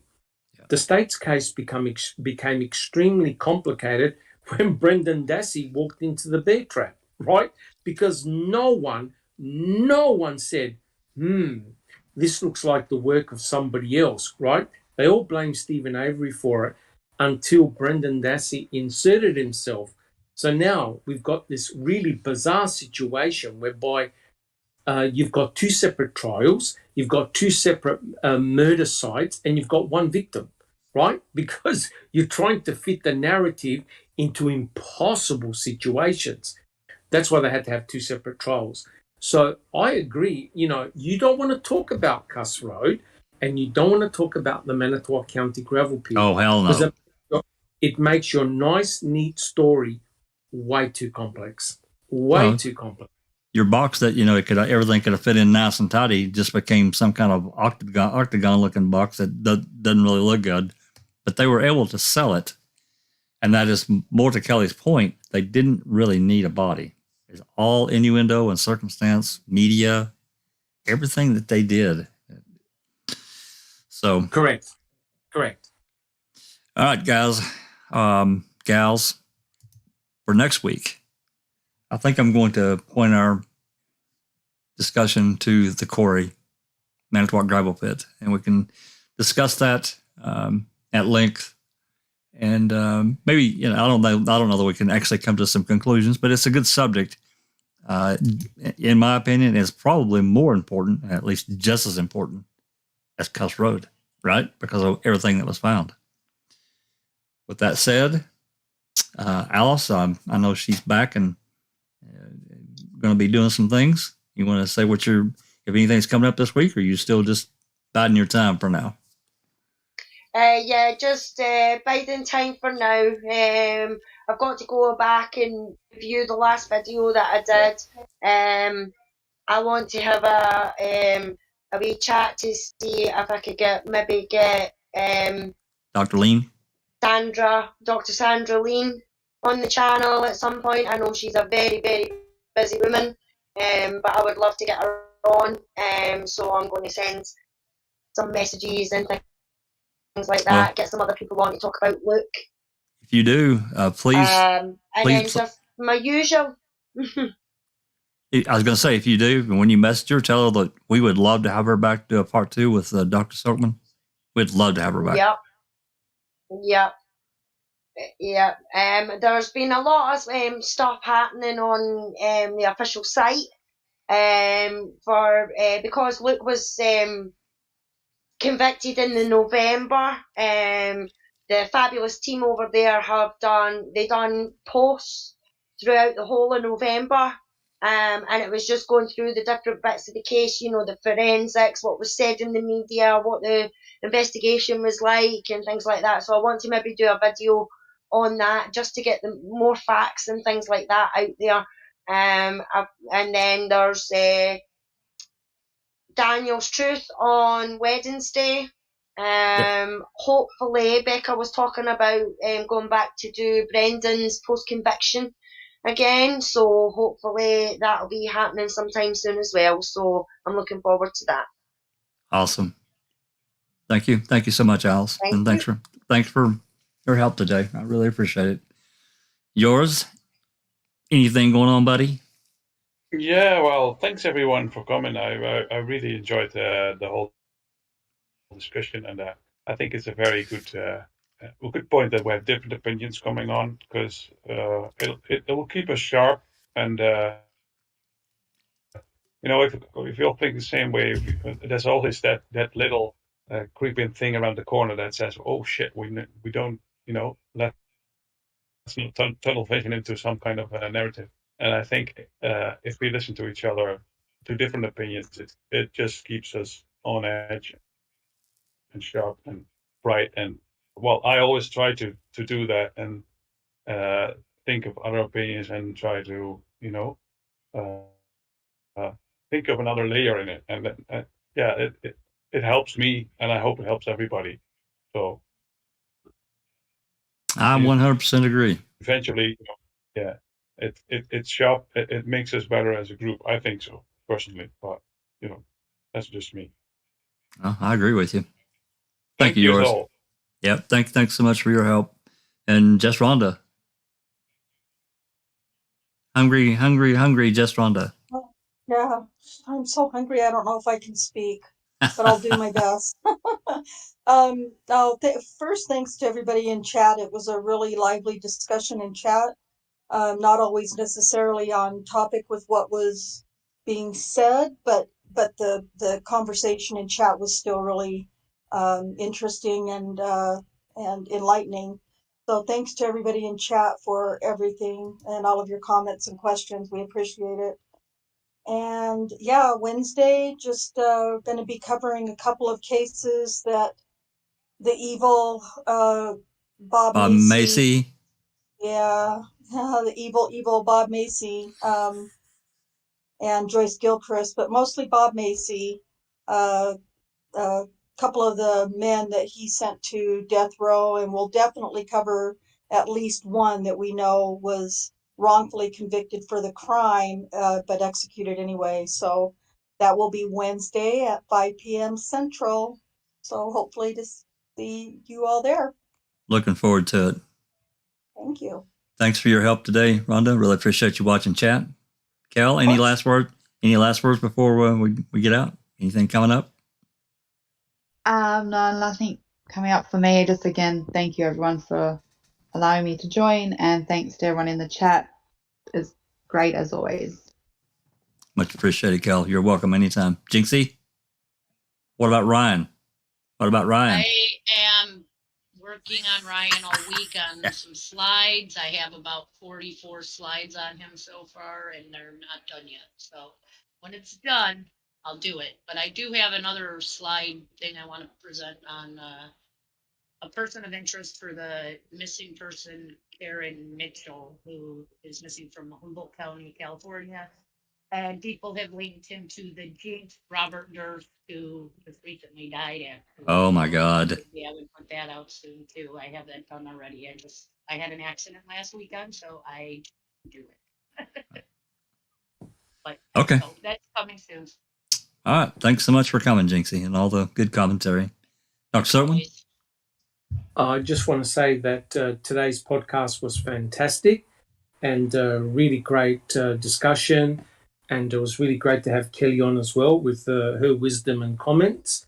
A lot of great chat in the chat. And I also want to say, wow, what a great podcast we did yesterday with Reading with Uncle Ken. That was a talk. It was. And I get the fact that, it wasn't really on our topic, but it needed to be addressed. Oh, no doubt. And I want to thank that Gilter. I'm sure he was a Gilter, or he's a Gilter. And it really does sharpen you up. And I just want to say that, he's welcome anytime, or he or she is welcome anytime. And absolutely.